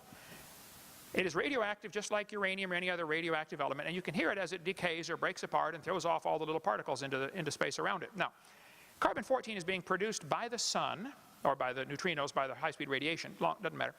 It breaks back down to nitrogen. About half of it breaks down every 5,730 years. Okay, this is estimated to be the half-life. Obviously, nobody watched it for 5,700 years. But during photosynthesis, plants are breathing in CO2. And so the animals eat the plants and make it part of their body. So you and I probably have carbon-14 in us because at some time in your life you have either eaten plants or you've eaten animals that have eaten plants. That's about all there is, okay? So these plants are absorbing things out of the atmosphere. They're absorbing the carbon-14. It becomes part of their tissue. It is assumed the ratio of C14 to normal C12 in the atmosphere would be the same ratio found in living plants and animals. If the atmosphere is 0.0000765%, it is assumed plants and animals have the same percentage. That has never been demonstrated, but as a reasonable assumption. Okay. When the plant or animal dies, it stops taking in new C14, so in theory you can tell how long it's been dead by measuring how much C14 is left. This entire process was invented by Willard Libby, Nobel Prize winner for inventing carbon dating, University of Chicago in 1947 to 53. He worked on this, moved to Stanford University. Carbon-14 continues to decay after the animal dies. If half of it's gone, you would assume it's been dead 5,700 years. It can't get any more, obviously, so it's going to go out of balance. Carbon dating is actually a comparison of the carbon-14 in the object with the carbon-14 in the atmosphere. It's a ratio, okay? If it's 0.0000765, it is still alive. If it's only 0.0003825, it's 5,700 years old, etc., etc. The less it has, the older it is. This is how the theory works. It goes from a half to a fourth to an eighth to a 16th to not much, okay? They compare the amount of C14 in the object being dated with the amount in the atmosphere to estimate how long it's been dead. If only half of it has been, if it's only got half as much, it's assumed it died 5,730 years ago. Sounds good, but there are some assumptions that mess up everything. If I told you to fill a barrel with water, but there were holes in the barrel, as you're putting water in, it's leaking out. It's kind of like a checkbook, you know. You keep putting the money in, it keeps leaking out different places. But at some point, you're going to reach a stage called equilibrium. You'll never fill the barrel past that point unless you speed up the intake or cut down the outgo. The Earth's atmosphere is going to have the same problem. If you took a brand new planet Earth, created it, poof, and stuck it out going around the sun, 93 million miles away, it would start developing C14 from radiation and start losing it to decay. So the question is, they wondered this back in 1950, how long would it take Earth's atmosphere to reach equilibrium? The consensus was it would probably take about 30,000 years for the Earth to reach equilibrium. And then Willard Libby and the boys at the University of Chicago made a tragic mistake. They made two fundamentally, fatally flawed assumptions. They said, well, we know the Earth is millions of years old, mistake number one, so we can ignore the equilibrium problem. They ignored it. The problem is radiocarbon is still forming 28 to 37% faster than it's decaying, which carbon-14 is proof the Earth is less than 30,000 years old. Or else it would all be stabilized by now. It would be stable in the atmosphere, and it's not, okay? We could talk all day about that, but basically if an animal is still alive, it should give you about 16 clicks on your Geiger counter. If it's only giving you 8, you're going to say it's 5,700 years old. If it's only giving you 4, it's 11,000 years old, etc., etc. This is how carbon dating is done. I won't have time to cover all of the evidences I have, but I'll just give you a few examples of how it simply doesn't work. Because one good experiment is worth a pound of theory any day. Back in 1949, when they developed it, the lower leg of a mammoth dated 15,000 years old, but the skin dated 21,000 years old. Same animal. It's not working in 1949. 1963, living mollusk shells dated 2,300 years old. It's still not working, folks. 1970, at the proceedings of the 12th Nobel Symposium, they said if a carbon date supports our theories, we put it in the main text. If it does not entirely contradict them, we put it in a footnote. If it's completely out of date, we just drop it. Freshly killed seal, carbon dated 1,300 years old. One part of a mammoth is 40,000 years old, another part's 26,000 from the same animal. Now, we could talk all day about carbon dating, but here's living snails, carbon dated 27,000 years old, 1984, Science Magazine. I don't have time to cover them all, but watch my video number 7, which is why it's out there. 1992.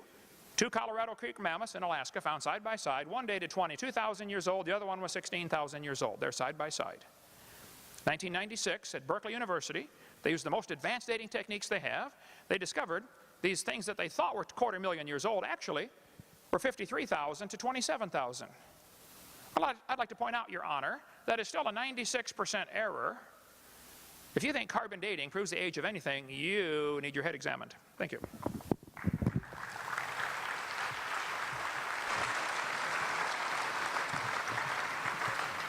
I'd like a show of hands of how many understood that.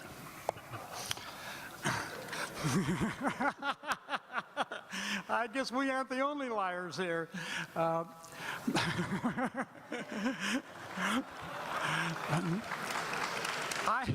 have a pamphlet here written by the Institute for Creation Research on radioactive isotopes. I'm quoting a sentence of the conclusion. They're doing investigation on radioactive isotopes. And the thing is called a rate, and it says, "We would appreciate your involvement in this effort. The most important contribution you can make is through prayer. We recognize this is a monumental task, and we need you to pray that we have wisdom as we work. Science would never pray for success." I wanted to find out why the evolutionists and the creationists disagreed on this carbon dating thing so much, so I went to one of the most famous creationists that I know. Henry Morris is the past president of the Institute for Creation Research. In his pamphlet, the Institute for Creation Research Society, in March 1982, page 226, he explains why only carbon dating that shows a short time is effective. I quote, "When God squeezed energy into atoms, he squeezed and held the atoms so tightly that there was no unstable elements and therefore no radioactivity. At the fall of Adam and Eve, he relaxed his grip slightly, which affected every atom. It allowed some to become unstable, that is, radioactive. It's all because of Adam and Eve's sin that we have unstable radioactivity. Isn't that right?" Want to add anything to this? We don't need that any more time. We're done. Okay. Let me go ahead and pose the next question to you. I'd like to give you guys an open-ended one too, for fairness' sake. Let me just read the question to you verbatim, and then please talk on this topic. The question says, "In evolution, there appears to be no real purpose to life. What hope do you have to offer me to even bother to continue to live?" So I guess... No, what did he say? For the sake of open-endedness, please, I guess we're talking about morality, purpose, anything along those lines. Well, let me point out one thing, that this is sort of confusing terms. There may not be a purpose ostensibly defined for the universe as a whole or for society as a whole even. But that doesn't mean that an individual could not set up a purpose for him or herself. I'm going to live first, then I decide what's worthwhile for me to strive for in my life. If I simply subject myself to the mass and say, because they don't have a purpose, I'm going to kill myself, there's something demented. I think I need counseling at that point for all practical purposes here. So here again, I think purpose is something that we create individually for ourselves. It's not something that we deduce from the nature of the universe in any way. I'm sure that everyone here has some kind of a purpose in their existence, defined by themselves, defined where they're going to go. So that would be my take on that. And did you want to? Sure. Look at DNA changes, and it changes so that animals and plants survive. If the DNA changes in a brain of an animal, to make that animal breed successfully by taking care of its young, taking care of its brothers and sisters, and taking care of its family, that animal may survive. If, on the other hand, the DNA goes in a different direction and the animal learns to swim or fly, that animal can survive. Certain animals have more emotions than others. We can measure the emotions in dogs. Anybody here own a dog that doesn't have any emotions? You know, my 2 dogs have all kinds of emotions. I can tell when they're guilty, and I can tell, you know, when they're happy, and I can tell when they're sad. And it's good for them. They have the DNA in their brains that gave them the ability to be pack animals. And they survive because of it. Now, some animals, like cats, and how many cat owners in there know that cats aren't pack animals? They don't care if you're home or not. You know, dog owners know the dogs can't wait for you to get home. The cats survive because of the way they evolved. Human beings survive because of the way we evolved too. So it's important to us to take care of our children, it's important for us to make sure that our families survive. It's important for us to get mad once in a while. It's important for us to love. Those things have to be able to come out of us because we've got the right chemicals in our body to do that. If we didn't have those chemicals, we couldn't do it. So anytime you talk about any kind of emotions, we've got them, and so do lots of other animals. If we want to talk, we can even talk about plants, for heaven's sakes. If insects attack a maple tree, that maple tree gives off a chemical called a pheromone that goes out through the rest of the forest and unites with the leaves and the trees and the rest of the forest. Those trees pick up that pheromone, and then they produce a chemical to withstand the insect infection. That's important for those trees to be able to do that. It's important for them to be able to communicate with each other by using chemicals. It's important for us to do the same thing. What we smell on each other is important. What we see on each other is important. Those things are controlled by DNA. Can you teach your child to love? Can you teach your child to hate? Sure you can. But you can do it because those chemicals are there. We are an animal that has the ability to make our environment part of so we can survive. We can control our environment. We can control it because we've got intelligence. We can control it because we have emotions. We get those things. We get the basic cards we play with from DNA.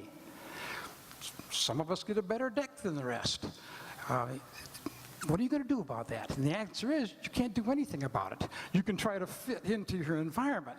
You can't make yourself something that you want to be just by wishing it.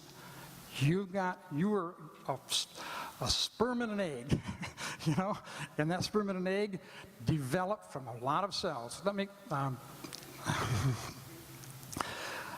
want to ask you a question because, another question, because I hear this a lot, and people are saying, well, how do you know about that evolution? You weren't there. How do you know that those things are really happening? You weren't there. Well, my question to you is, were you there when you were conceived? You remember then? Can you prove that you were conceived if you weren't there? Well, some of you are saying, well, that's a silly question. Well, of course it's a silly question. And it's a silly question because we can look back in the past. We can trace back what happens to animals to make them behave a certain way. We can trace back to certain animals to show what kind of characteristics they have. If you were to take a little chunk of skin right there from me and look at that hair follicle, then you were to take a bird and take his wing and take that little follicle out right there. That's a feather follicle. Of course, if you took it from his leg, it would be a scale follicle. If you took a little chunk from a fish, you'd get another scale follicle. So there's scale follicles, feather follicles, and hair follicles.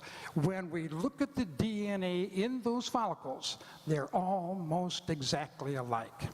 And then when we look at the DNA that produces the proteins that makes hair, scales, and feathers, it's almost exactly like. We can show relationships. That's important. Evolution wouldn't mean anything if we couldn't show relationships. If we found that a dog was more genetically related to a frog than it is to a cat, we'd know something's wrong. But we never find that. We know we've got so much information genetically that we may never figure it all out.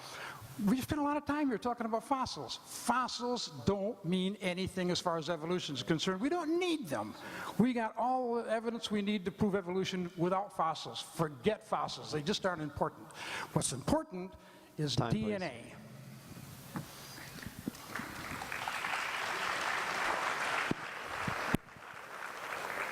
All right. The question was, what's the purpose of life? Okay. Joseph Stalin executed 14,700 Polish officers, prisoners of war, at the Katyn forest. Why did he do that? How do you execute prisoners of war? Adolf Hitler executed at least 6 million Jews, plus millions of others. Why would a person kill Jews? Well, Hitler thought they were an inferior species. They hadn't evolved as far. He was actually trying to speed up the evolution process. 1975 to 79, the Khmer Rouge, under the leadership of Pol Pot, executed more than 1/3 of their entire population. Check out the killing fields. Why did they do that? Why were the Australian Aborigines treated like they were animals? Why were Australian Aboriginal skulls dug up out of graves, or people were executed and their skulls were boiled down and they're sold to museums in America to have displays for evolution because they have a bigger jaw than other humans do? Kip Kinkle said, if there was a God, he wouldn't let me feel the way I do. There is no God, only hate. Huh. Well, on May 21st, 1998, 15-year-old Kip Kinkle, a student at Thurston High School in Oregon, entered the cafeteria, fired more than 50 rounds from a semi-automatic rifle. 26 students were injured, 2 were killed. Later, the bodies of his parents were found in his home. He was arrested, taken to a police headquarters where he attempted to murder a detective. He said, if there was a God, he wouldn't let me feel the way I do. There's no God, only hate. Why have violent crimes increased nearly 1,000% since I was a boy? And that's the time evolution became a popular theory in our textbook. Dylan Klebold and Eric Harris made a video prior to the Columbine shootings. They're talking about a football player. They said he doesn't deserve the jaw evolution gave him. Look for his jaw. It won't be on his body. Klebold's father was a geologist who believed in evolution. Both Eric and Dylan were followers of Nazi teachings. The shooting took place on Hitler's birthday on purpose. It was planned to commemorate Hitler. Eric's t-shirt said natural selection. They killed Cassie and Rachel just because they were Christians. They killed Isaiah just because he was black. Hitler hated black people. After all, they hadn't evolved as far. That was Hitler's thinking. The clothes may give a clue to the thinking of these teenagers. It said natural selection. Yes. What about this natural selection? Well, natural selection selects. It doesn't create a thing. It selects. That's all it can do. It's not a creation process. We go into that some other time. So my answer to the question is there a purpose to life? Absolutely, there certainly is. God created this universe with a plan. He created man with a purpose. Now, I have found in my speaking on this topic about 800 times a year all over the world and 15 years worth now, the reason people accept the evolution theory is not because they have a scientific reason. I asked a kid 2 weeks ago, I was debating 2 professors, or I forget where I was, it doesn't matter, 3 weeks ago. One kid came afterwards and said, evolution's a fact. I said, well, calm down, let me ask you a question. If evolution, if creation was true, if the creation story is true, would that affect your lifestyle any? If there was a creator that said, thou shalt not commit adultery, no pornography, no lying, no cheating, no stealing, would that affect your lifestyle any? He said, you're trying to embarrass me, aren't you? I said, I don't even know who you are. I'm just asking you a question. The reason people accept evolution is because of their sin, not their science.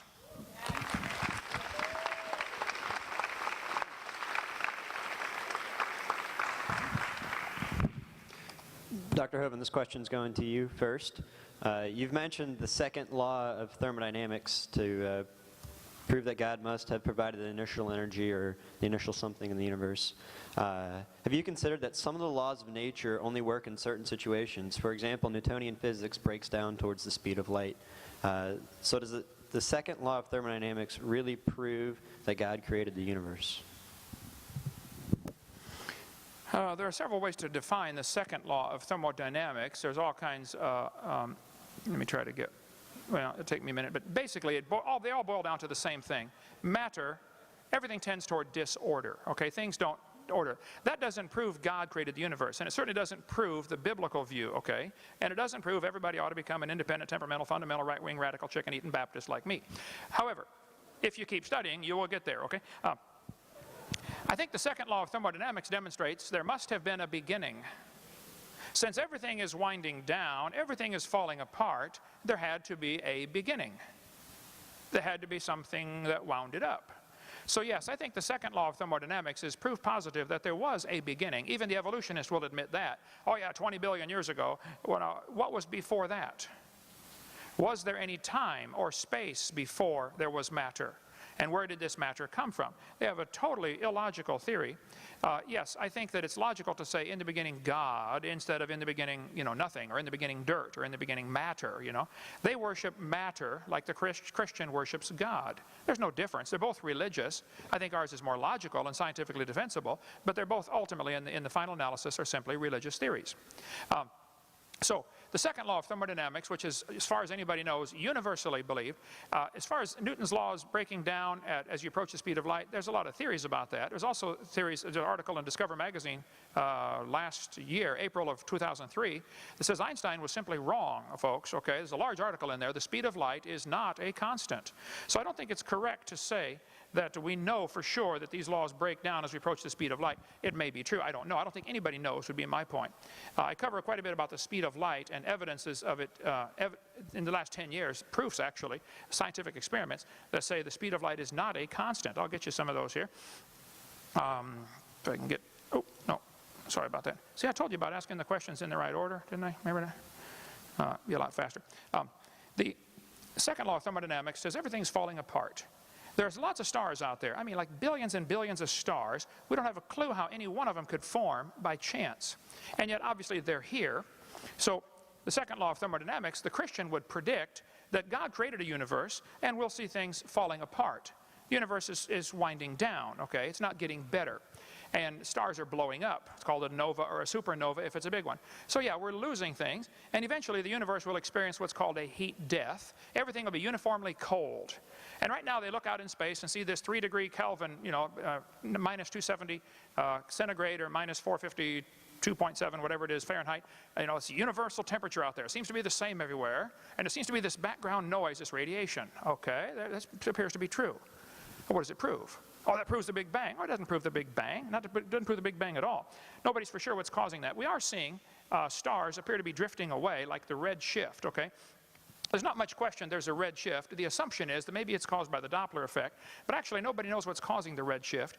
Even if it's true that it is stars drifting away or moving away, that would still beg the question of where did the energy come from to propel this thing?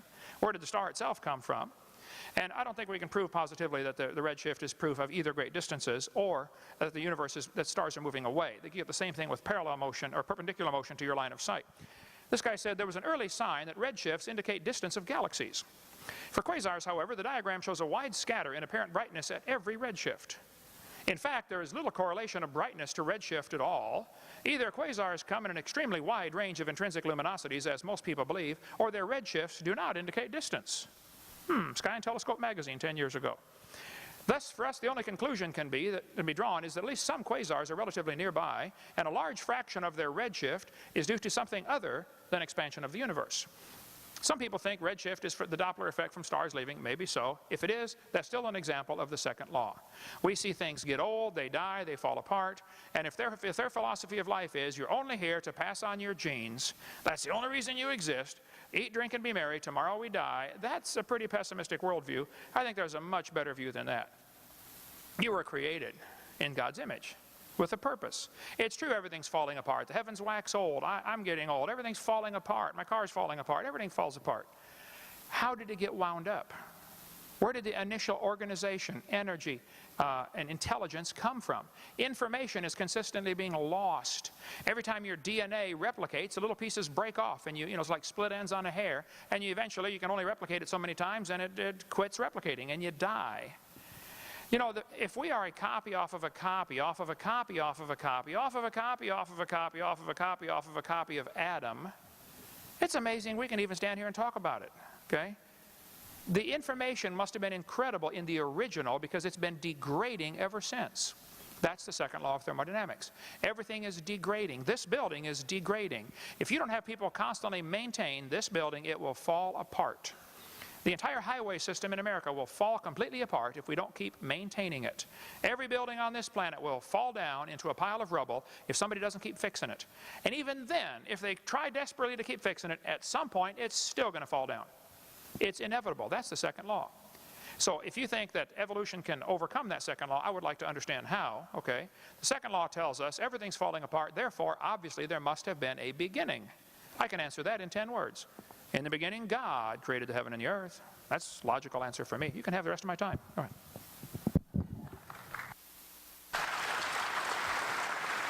Are we supposed to rebut this? Can you do that? I'll try.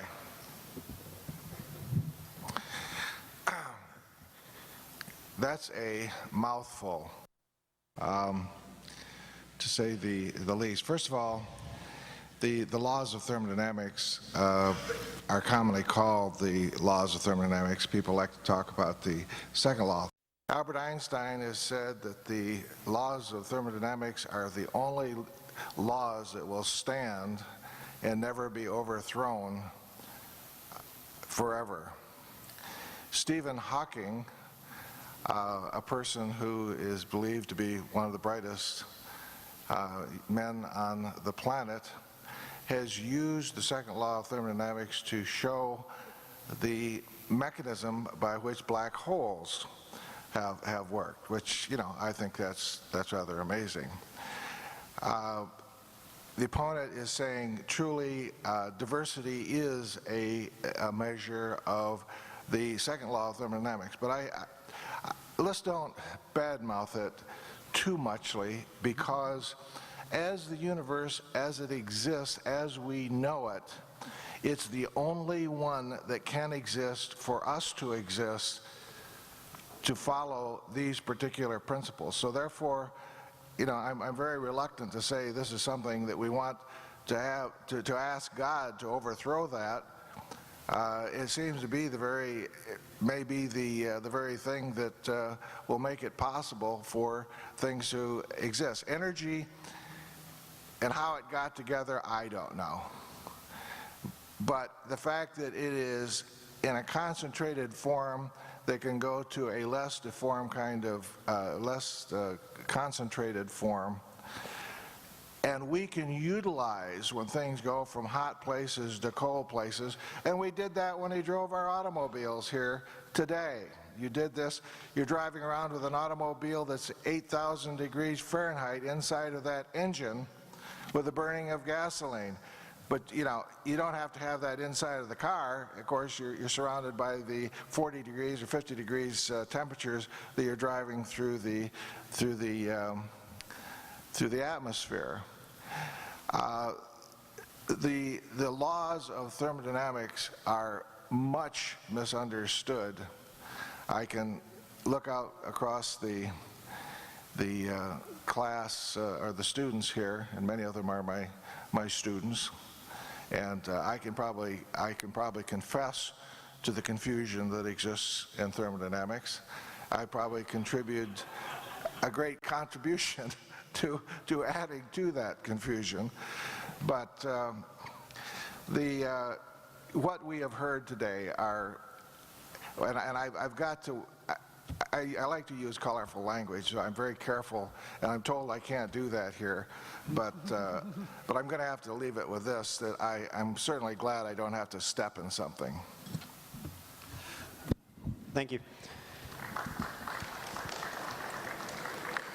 This question will be posed to your table. Evolutionary theory predicts that mankind will continue to evolve. How long, in your estimation, will it take for a distinct new species of humans to emerge? In other words, how long will it take for there to be 2 or more incompatible species of humans? And let me add something to that. Where do you foresee this going, the evolution of humans? I can tell you one thing, we'll never have a war because there's been a disagreement on science. What we will have is people advancing because we've learned how to live with each other. If we don't do that, we're not going to advance at all. We have certain things that are going to take place with every species. If we go back and look how species have evolved over time, we can see that almost everything that's ever lived on this planet is extinct. Evolution is a really inefficient situation. Well, as a matter of fact, the intelligent designer is about as inefficient as you can get. Do you know how many kids die every year because they choke to death because our throat and our windpipe are so close together? I mean, whoever designed that? A first-year engineering student could do better than that. Just think how many people in this audience probably got all kinds of hang-ups because we've got a system that gets rid of our waste material right into a system that we reproduce with. I mean, you know, there's all kinds of animals that got better reproductive systems than that. They don't, you know, that the intelligent designer designed a snail that has his anus right above his mouth? Come on, who did that? We can explain those things by looking at evolution. You can't explain those things by looking at a designer. The designer did a terrible job on the eye. People have eye problems because the nerves in the cornea and the nerves in the retina are in the wrong place. And it happened that way because that was the only thing evolution had to work with. There's all kinds of problems with design in the world. There's all kinds of problems with evolution. And what happens is we try to correct them. Now, what's going to happen to us in the future?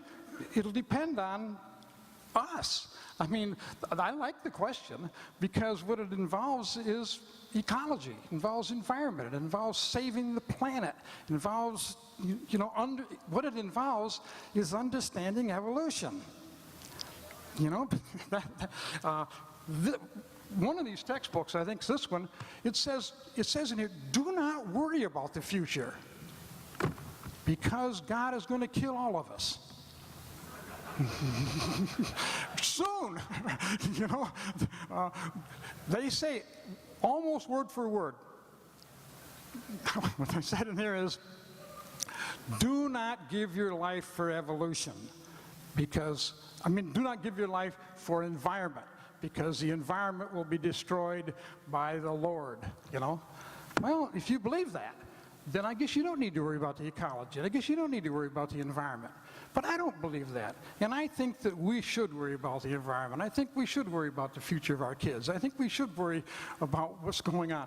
And I think we should understand evolution so that we can stay healthy when we're doing it. We need to understand our immune systems. We need to understand that bacteria change on a moment's notice. We need to understand that highly formed animals can't change quickly. And we're a highly formed animal. We evolve really slowly. Bacteria evolve very rapidly. Insects can evolve certain things in just a matter of a few months. We evolve slowly. We need to understand what's going on with our DNA. We need to understand what's going on with the DNA of every plant and animal that lives on this planet. That's how we survive. And if we don't do that, we may not survive. It's that simple, actually. We need to use our brains. We cannot be in the situation where we say, here's a book that's got all the answers in it, we don't need to know anything new. When my father talked to me when I was a boy, and he said, when you read a book, be sure to look in the back of it and see if there's a good bibliography. If there's not a good bibliography in there, it may be that the things in that book aren't true. And then he handed me a Bible, and I looked for the bibliography, and there wasn't one. That's all I got to say.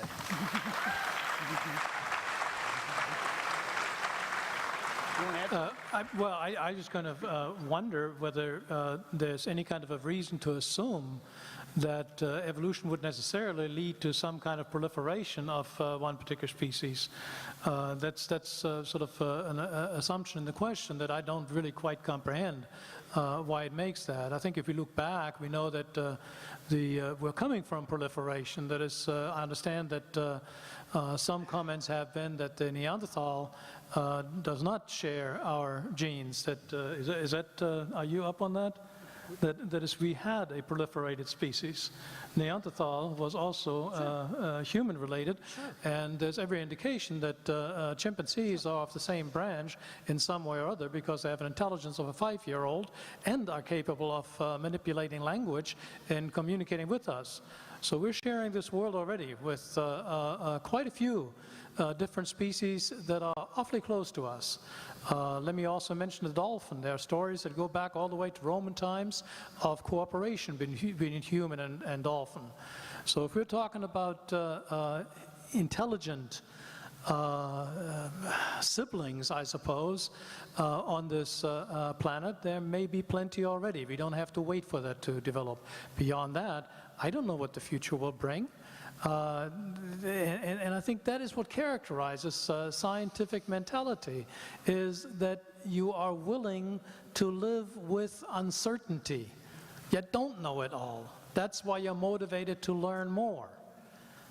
And I quite agree with that, with all the answers in one book. That's very authoritarian, undemocratic kind of thinking.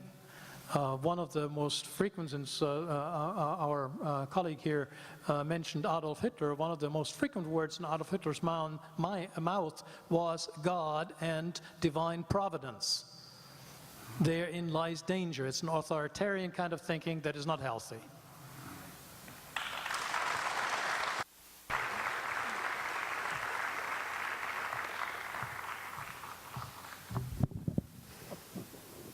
All right, that's interesting. I don't want to step in much of that either myself. How long will it take for us to evolve into a new species? Nothing ever evolves into any new species. Well, I had to use the word species. So nothing ever evolves into a new kind. Nobody's ever observed anything change to a different kind. Bacteria are still bacteria. If they become resistant to a drug, it's because they lost the locking mechanism on the ribosome, so the antibiotic can't lock on. It's no different than somebody handcuffing everybody, hauling them off to jail to kill them, but you don't have any arms. So they can't handcuff you, so you survive. Wow, beneficial mutation. Well, it might be for the moment, but it's not any new information. Bacteria don't evolve into something else. They lose information. They're resistant to a particular drug for a short time, but then you put them back in the population of regular bacteria, and they're inferior. The bacteria are still bacteria, for heaven's sake. That's not an example of evolution. Okay, we're going to evolve how to get along. People choke because of poor design. How many of you happen to like the design of your esophagus and your trachea? I use mine. I've been using it for years, okay? It works fine, okay? The purpose of life is to save the planet and to understand evolution. Let's get more government funding so we can teach more of this stuff. So more kids can not only step in it, but wallow in it here. He said the eye is a poor design. Well, now let's see about that. Charles Darwin said, to suppose that the eye could have been formed by natural selection seems, I freely confess, absurd. Okay? And yet he goes on for 4 pages after that and tells how he thinks it happened.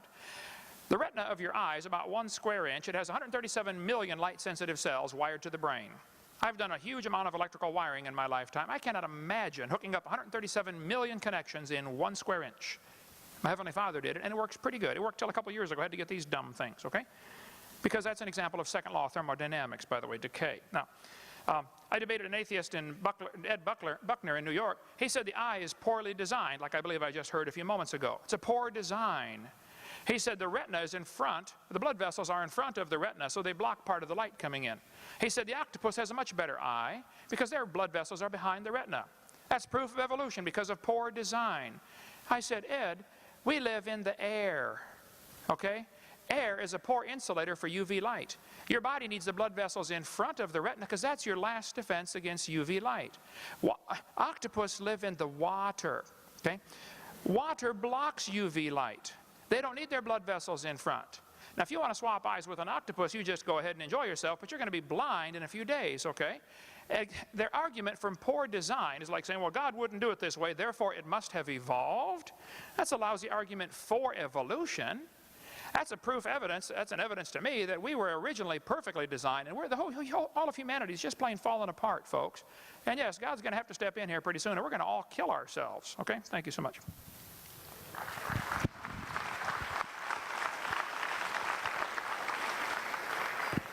Professors Reisbig, Schleifer, and Strayer, in the interest of time, seeing that we have left time for a 10-minute closing statement for each side, let's go ahead and present those now. Would you please go ahead? Thank you.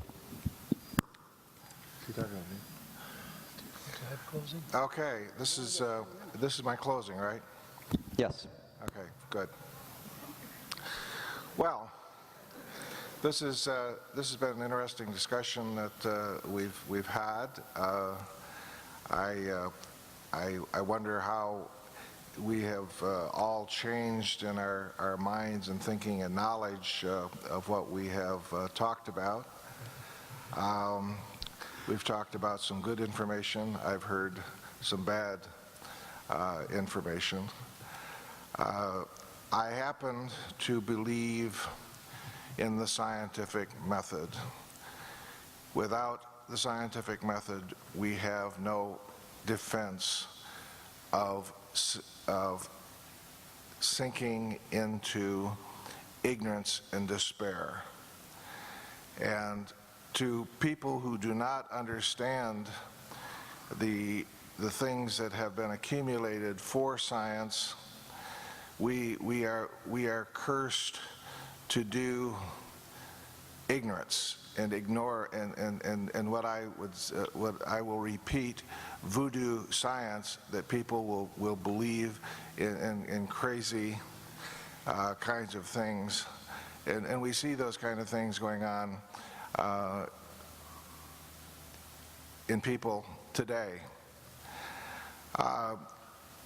The one thing that we have is that we have knowledge, and we have a way of testing knowledge and putting to the test of a number of people, essentially to evaluate and agree in what is as correct as we possibly can. If we have nothing, then we are in despair, and we have nothing that we can possibly survive. I don't think that is true. I think the scientific method is a wonderful thing, and I think the discussion we've had today has proved that it is correct. When you die, the world is not going to change. The world will stop, because your world is in your head all along. You have no direct contact with the world out there. You have no immediate knowledge of the world. The only knowledge you have is immediate knowledge through your senses. For that reason, you work with frameworks, trying to understand, theoretical frameworks, trying to understand what's going on out there. You're trying to make tenuous predictions about what you think the next event will be. And if the tenuous prediction doesn't work out, that you're going to overturn the hypothesis that you worked under. Evolution is no different. It's a theoretical framework. As long as new information framework, we're going to keep working with it. When we have an overwhelming evidence that doesn't fit, then the scientific community will be just as comfortable overturning that and altering it to something different. And it's a fairly simple system. That's why it works. What we've been shown today is that we should throw that out, replace it with a spiritual being where we don't have any idea how it is interacting with the material world, and that material world, which we can't really understand either. And in that complicated system, we're supposed to work scientifically. I suppose the next time you go to the physician and you have some kind of a pain, it will be pointed out to you, it's probably some little rock that God forgot's there. Doesn't make any sense to me. And what I want to say to conclude here, at the beginning, Dr. Hovind offered a general ethical principle, and that is that we have an inheritance of sin. I find that abhorrent. I find that absolutely incredible to even believe that. Anybody who has seen a baby and has holding it in your arms, would you really believe that that is hellbound, that that has inherited sin? It's a most objectionable concept that is being carried around here in the name of religion. And for that reason, I also believe that we really do have a very clear-cut science, because evolution is self-correcting. It is accumulating data, it's checking each other. It has the open scientific community exchanging ideas with each other, checking on each other, and not some kind of an authoritative system that is loaded down on us where we have no possibility of questioning. The one is democracy, the scientific community. The other is a form of authoritarianism that I find very objectionable.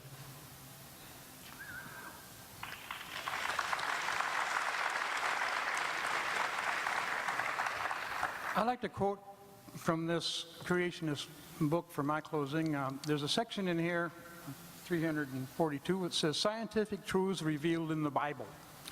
Many important scientific truths were revealed in the Bible thousands of years before they were discovered by modern scientists. And then it lists several of them. One of them has to do with the Earth rotating on its axis, and that's, the 6-day thing. Another one has to do with the Earth running down, the second law of thermodynamics. And there's some stuff about blood and water and that kind of stuff. But anyway, here is the proof from the Bible that the Earth rotates on its axis. It tells these students to check Luke 17:31 through 34. "In that day, he which shall be upon the housetop, and his stuff in the house, let him not come down and take it away. And he that is in the field, let him likewise not return back. Remember Lot's wife. Whosoever shall seek to save his life shall lose it, and whosoever shall lose his life shall preserve it. I tell you, in the night there shall be 2 men in one bed, and one shall be taken, and the other shall be left." I did not understand that. I called Becca. I said, "What does that mean?" "Well, you check with the teacher's manual to find out what that means." And they went right, and they came back, they said, "We're sorry, that's not mentioned in the teacher's manual." I said, "Well, is it a possibility, as a misprint?" They took that as an insult and said, "No, it's not a possibility," and click, they hung up. The second one, the universe is running down. To find out the proof from the Bible that the universe is running down, you go to Isaiah 51:6, and it says, "Lift up your eyes to the heavens and look upon the earth beneath, for the heavens shall vanish away like smoke, and the earth shall wax old like a garment, and they that dwell within shall die in like manner. But my salvation shall be forever, and my righteousness shall not be abolished." I didn't understand that either. I hope the applause means that you understood that that has something to do with the second law of thermodynamics and not... Anyway. It might. Anyway, I decided to take a quote from one of the best-known creationists in the country, explaining to me, or to all of us, why all these colleges all over the world do not accept creationism. And here's the quote. It's from a fellow named Kent Hovind, and the source is, I got it from the internet, The Unmasking the False Religion of Evolution. Here's his quote. "There is definitely a conspiracy, but I don't think it's a human conspiracy. I don't believe that there's smoke-filled rooms where groups of men get together and decide to teach evolution in all the schools. I believe it's a much higher level. I believe it is a satanic conspiracy. The reason these different people come to the same conclusions is not because they all met together, it's because they all work for the devil."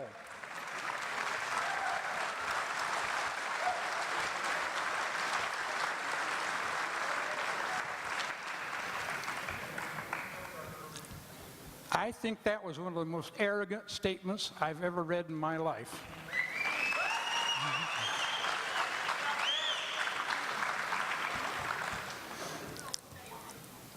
And if we're going to use the Bible for science, we've got some tough things to explain. What about the cockatrice? It's mentioned 4 times in the Bible. It's a chicken, a rooster, that lays poison eggs, that can fly and spits fire. What are we going to do about dragons being mentioned 17 times in the Bible?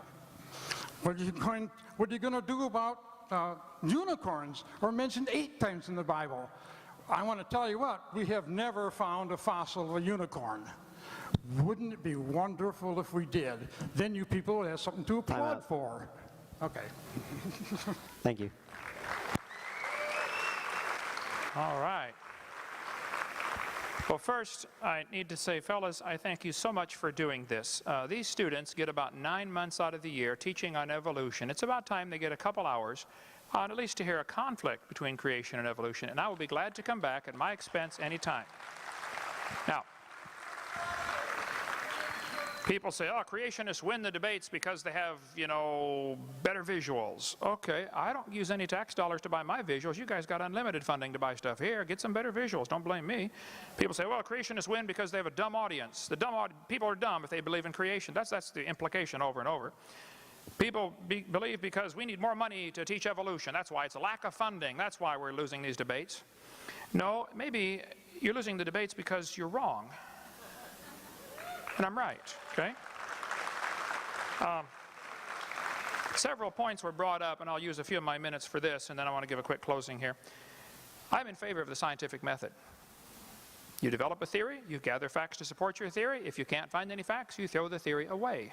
Evolution would have been thrown away a long time ago, except they don't have a replacement theory, other than maybe somebody designed it. Oh, they don't want that one. He mentioned he doesn't believe about inherent sin. Well, I happen to have had 3 kids and 2 grandkids, 1 more due any day. We didn't teach any of them to lie or cheat or steal, but they all just kind of did it automatically. How many of you notice the same thing with your kids when you're raising them, okay? Yes, I think it's quite obvious to anybody that's raised any kids, there is an inherent sin nature. If you think man is inherently good, you're living in la-la land, okay? Man is inherently bad, okay? And he needs a savior. You said you don't want an authoritative system. That's very objectionable to you. That is my entire point. The reason people reject the creation story is because they don't want somebody telling them what to do. The Bible says in the last days scoffers would come that would be willingly ignorant of the creation and the flood. 2 Peter chapter 3, read it for yourself. They're willingly ignorant of the creation because that creation event tells us God created this place, which means He owns it, which means He makes the rules. They don't want to admit there was a flood because that flood indicates God has the authority to judge His creation. They just don't want to admit that. I cover this very thoroughly, by the way, on Seminar Part 2. You might want to watch that one. And they're right there out there. And by the way, my stuff's not copyrighted. You can get it, copy it, send back the originals, and get your money back. That's always been our policy. So yes, I can understand why the idea of an authoritarian Bible is objectionable to some people, because that Bible says thou shalt not do, quite a few things, okay? So, yeah, I understand. The Bible says the fool has said in his heart, there is no God. I think the evidence for a designer is so obvious all around us. If you're walking through the woods and you find a painting hanging on the tree and you see no footprints, you see no people, you still conclude there was a painter. If you're walking through the woods and you find a building and you see no footprints, you see no people, you still conclude there was a builder. When you see a watch, that's proof of a watchmaker. When you see a creation, that's proof of a creator, whether you ever meet him or not. There just had to be one. Now, who is it? Is it Allah or Buddha or Jehovah? Well, that's a different set of arguments, but the fact is, there must have been a designer, whoever he was. There had to be a designer. We can argue later about which one's right, okay? But there had to be. People object to that. You said, what does Luke mean? Luke was telling them that in that day, some will be in the field and some will be in bed. That's proof the world is round. It's dark on one side. That's evidence right there. So I can explain. I don't know why Becca couldn't explain it, but that's pretty obvious to me. Now, hang on, what happened here? Okay.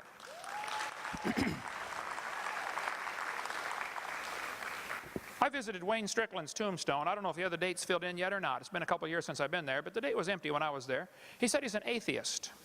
The Bible says the fool has said in his heart there is no God. God does not believe in atheists. Actually, I don't either, okay?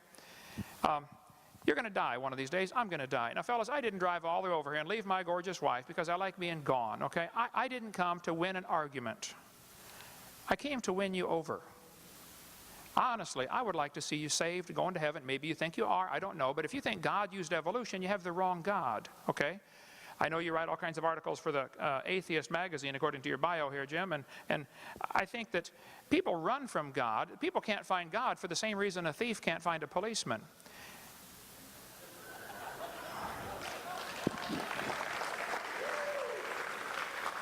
I sacrifice my time to travel and to do this because I'm concerned that people are actually dying and going to hell. I'm really concerned that that really happens. I believe the Bible teaches that. I believe that's literally true. I believe we were designed for a purpose. And God loves each of us. He hates our sin. The Bible says He's angry with the wicked every day. God hates our sin, but He loves us. And we are inherently sinful. And we're going to die. All of us are going to die. And you're going to be dead for a really, really long time. Okay? George Washington died 205 years ago, and he is still dead. I don't care how long you live, you're going to be dead longer than that, and you better think about that long and hard. You better be really positive you're right on this one. God made this world, He owns it, He makes the rules, and we are guilty of breaking His rules. So rather than admit we've broken His rules, people say, well, there is no God, we got it by evolution, which means, of course, there are no rules. If evolution is true, there are no rules. I asked the question at the beginning, I never got an answer. If evolution is true, how do we tell right from wrong? How do we tell right from wrong? God told us very clearly, thou shalt not bear false witness. Don't lie. We've all lied. Don't steal. We've stolen things. We broke His commandments, folks. We're guilty, period. Which means we're going to be punished, or you got to find a substitute. And that's where Jesus comes in. The God that made this world also came down and said, look, you blew it, you're all sinners, you're all going to hell. However, I still love you and I still want to forgive you. I'll even die and take your place. You can't beat a deal like that. Now, Romans chapter 1 gives us a clear progression, and I would recommend every atheist or evolutionist or agnostic read Romans chapter 1 very carefully. Because that which may be known of God, he may be known, okay? You may know things about Him. You can learn about God. That which may be known is manifest in them, for God hath showed it unto them. You know there's a designer. Okay, I don't care about all your arguments. You know somebody made this place. The invisible things of Him from the creation of the world are clearly seen, being understood by the things that are made, even His eternal power and Godhead, so they are without excuse. Judgment day, you're just flat seriously in trouble, okay? Because then when they knew God, they glorified Him not as God, neither were thankful, but became vain in their imaginations, and their foolish heart was darkened. Professing themselves to be wise, they became fools, and changed the glory of the uncorruptible God into an image made like a corruptible man, and birds, and four-footed beasts, and creeping things. They worshiped the creation. That's what evolution's all about. Save the planet. Wherefore God gave them up to uncleanness through their own lust, to dishonor their own hearts and dishonor their own bodies between them. He changed the truth of God into a lie, and worshipped and served the creature more than the Creator. I mean, to them, the animals are more important. Look, I like animals. I take care of the animals we have around our place, and I think Christians take care of their things. But folks, this whole concept of nature is all there is. We got to save the planet. I don't pollute. I try hard not to. I work very hard to keep our place clean, and we do a very good job, I think. You can come visit Pensacola, Florida. But that's not the ultimate goal of life. The Bible says God gave them up. You follow this trend. They don't want God telling them what to do, so God gives up on them. Okay, you do what you want. And they get turned over to vile affections. That's the way it always goes. It descends. You can read the rest of the chapter. It goes right into homosexuality. By the way, if your job is to pass on your genes and you're the fittest, well, they're not the fittest, that's for sure. They're not passing on any genes to anybody. We could spend a long time on that one, but God's going to judge this planet. He tells us He's going to have to, because man has rejected Him. Now, they professed Him. They thought they were wise. They became fools. And if you believe your grandpa was a rock, you're a fool. Some of my ancestors probably swung by their necks, okay, but none of them swung by their tails. Now, if you think your grandpa was a monkey, I think you're still a fool, but that's okay. You have the right to believe that. You do not, however, have the right to use tax dollars to teach that fairy tale in a public university at taxpayer expense.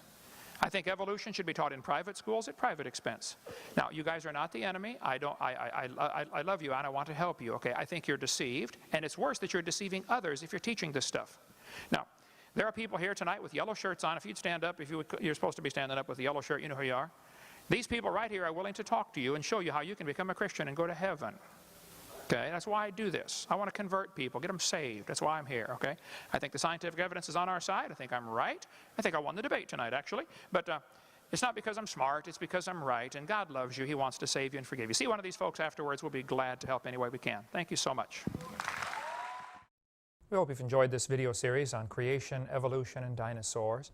Much more important, though, than knowing all the truth and facts about science is to know the truth about whether you're going to heaven or not. If you've never trusted Christ as your Savior, let me explain quickly what you need to do to go to heaven. The Bible says we're all sinners. We've all broken God's laws. We've disobeyed the Creator. We've done wicked things. We're sinners. Some are worse than others, at least in man's eyes, but we've all broken God's laws.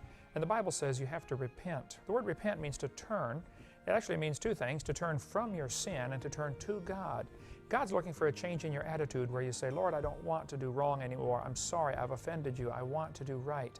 And you turn from sin and you turn to God and say, God, would you please forgive me? Would you save me? The Bible says in Romans chapter 3, verse 23, that all have sinned and come short of the glory of God. You need to admit you're a sinner. Number two, the Bible says in Romans 6:23, the wages of sin is death. We deserve to die and go to hell because of our sin. But Jesus died for you. He loves you. He wants you to come to heaven. And anybody that will ask Him for the free salvation, God will give you the gift of eternal life. It says in Romans 6:23. It's a free gift. And it says in Romans chapter 10 and verse 13, whosoever shall call upon the name of the Lord shall be saved. If you would just call and say, Lord, I'm a sinner, would you please forgive me? And ask Him. He will give you that free gift of eternal life. Why don't you just pray with me right now, and you could receive Christ as your Savior. There's no magic words. God's looking at your heart. But if you could say this and mean it, God would forgive you. Just say, Dear Lord Jesus, I know that I'm a sinner. I've broken your laws. I'm sorry. Please forgive me. Please apply your blood to my account. Forgive my sins and take me to heaven. In Jesus' name, amen. The Bible says if you call upon the Lord, you shall be saved. So if you've asked the Lord to save you, He promised He'd save you. Now your job is to grow. Read your Bible, pray, get involved in a good Bible-believing church, and begin to grow to be a good Christian. Thank you so much. Call or write if we can be any help at all. We'd be glad to help.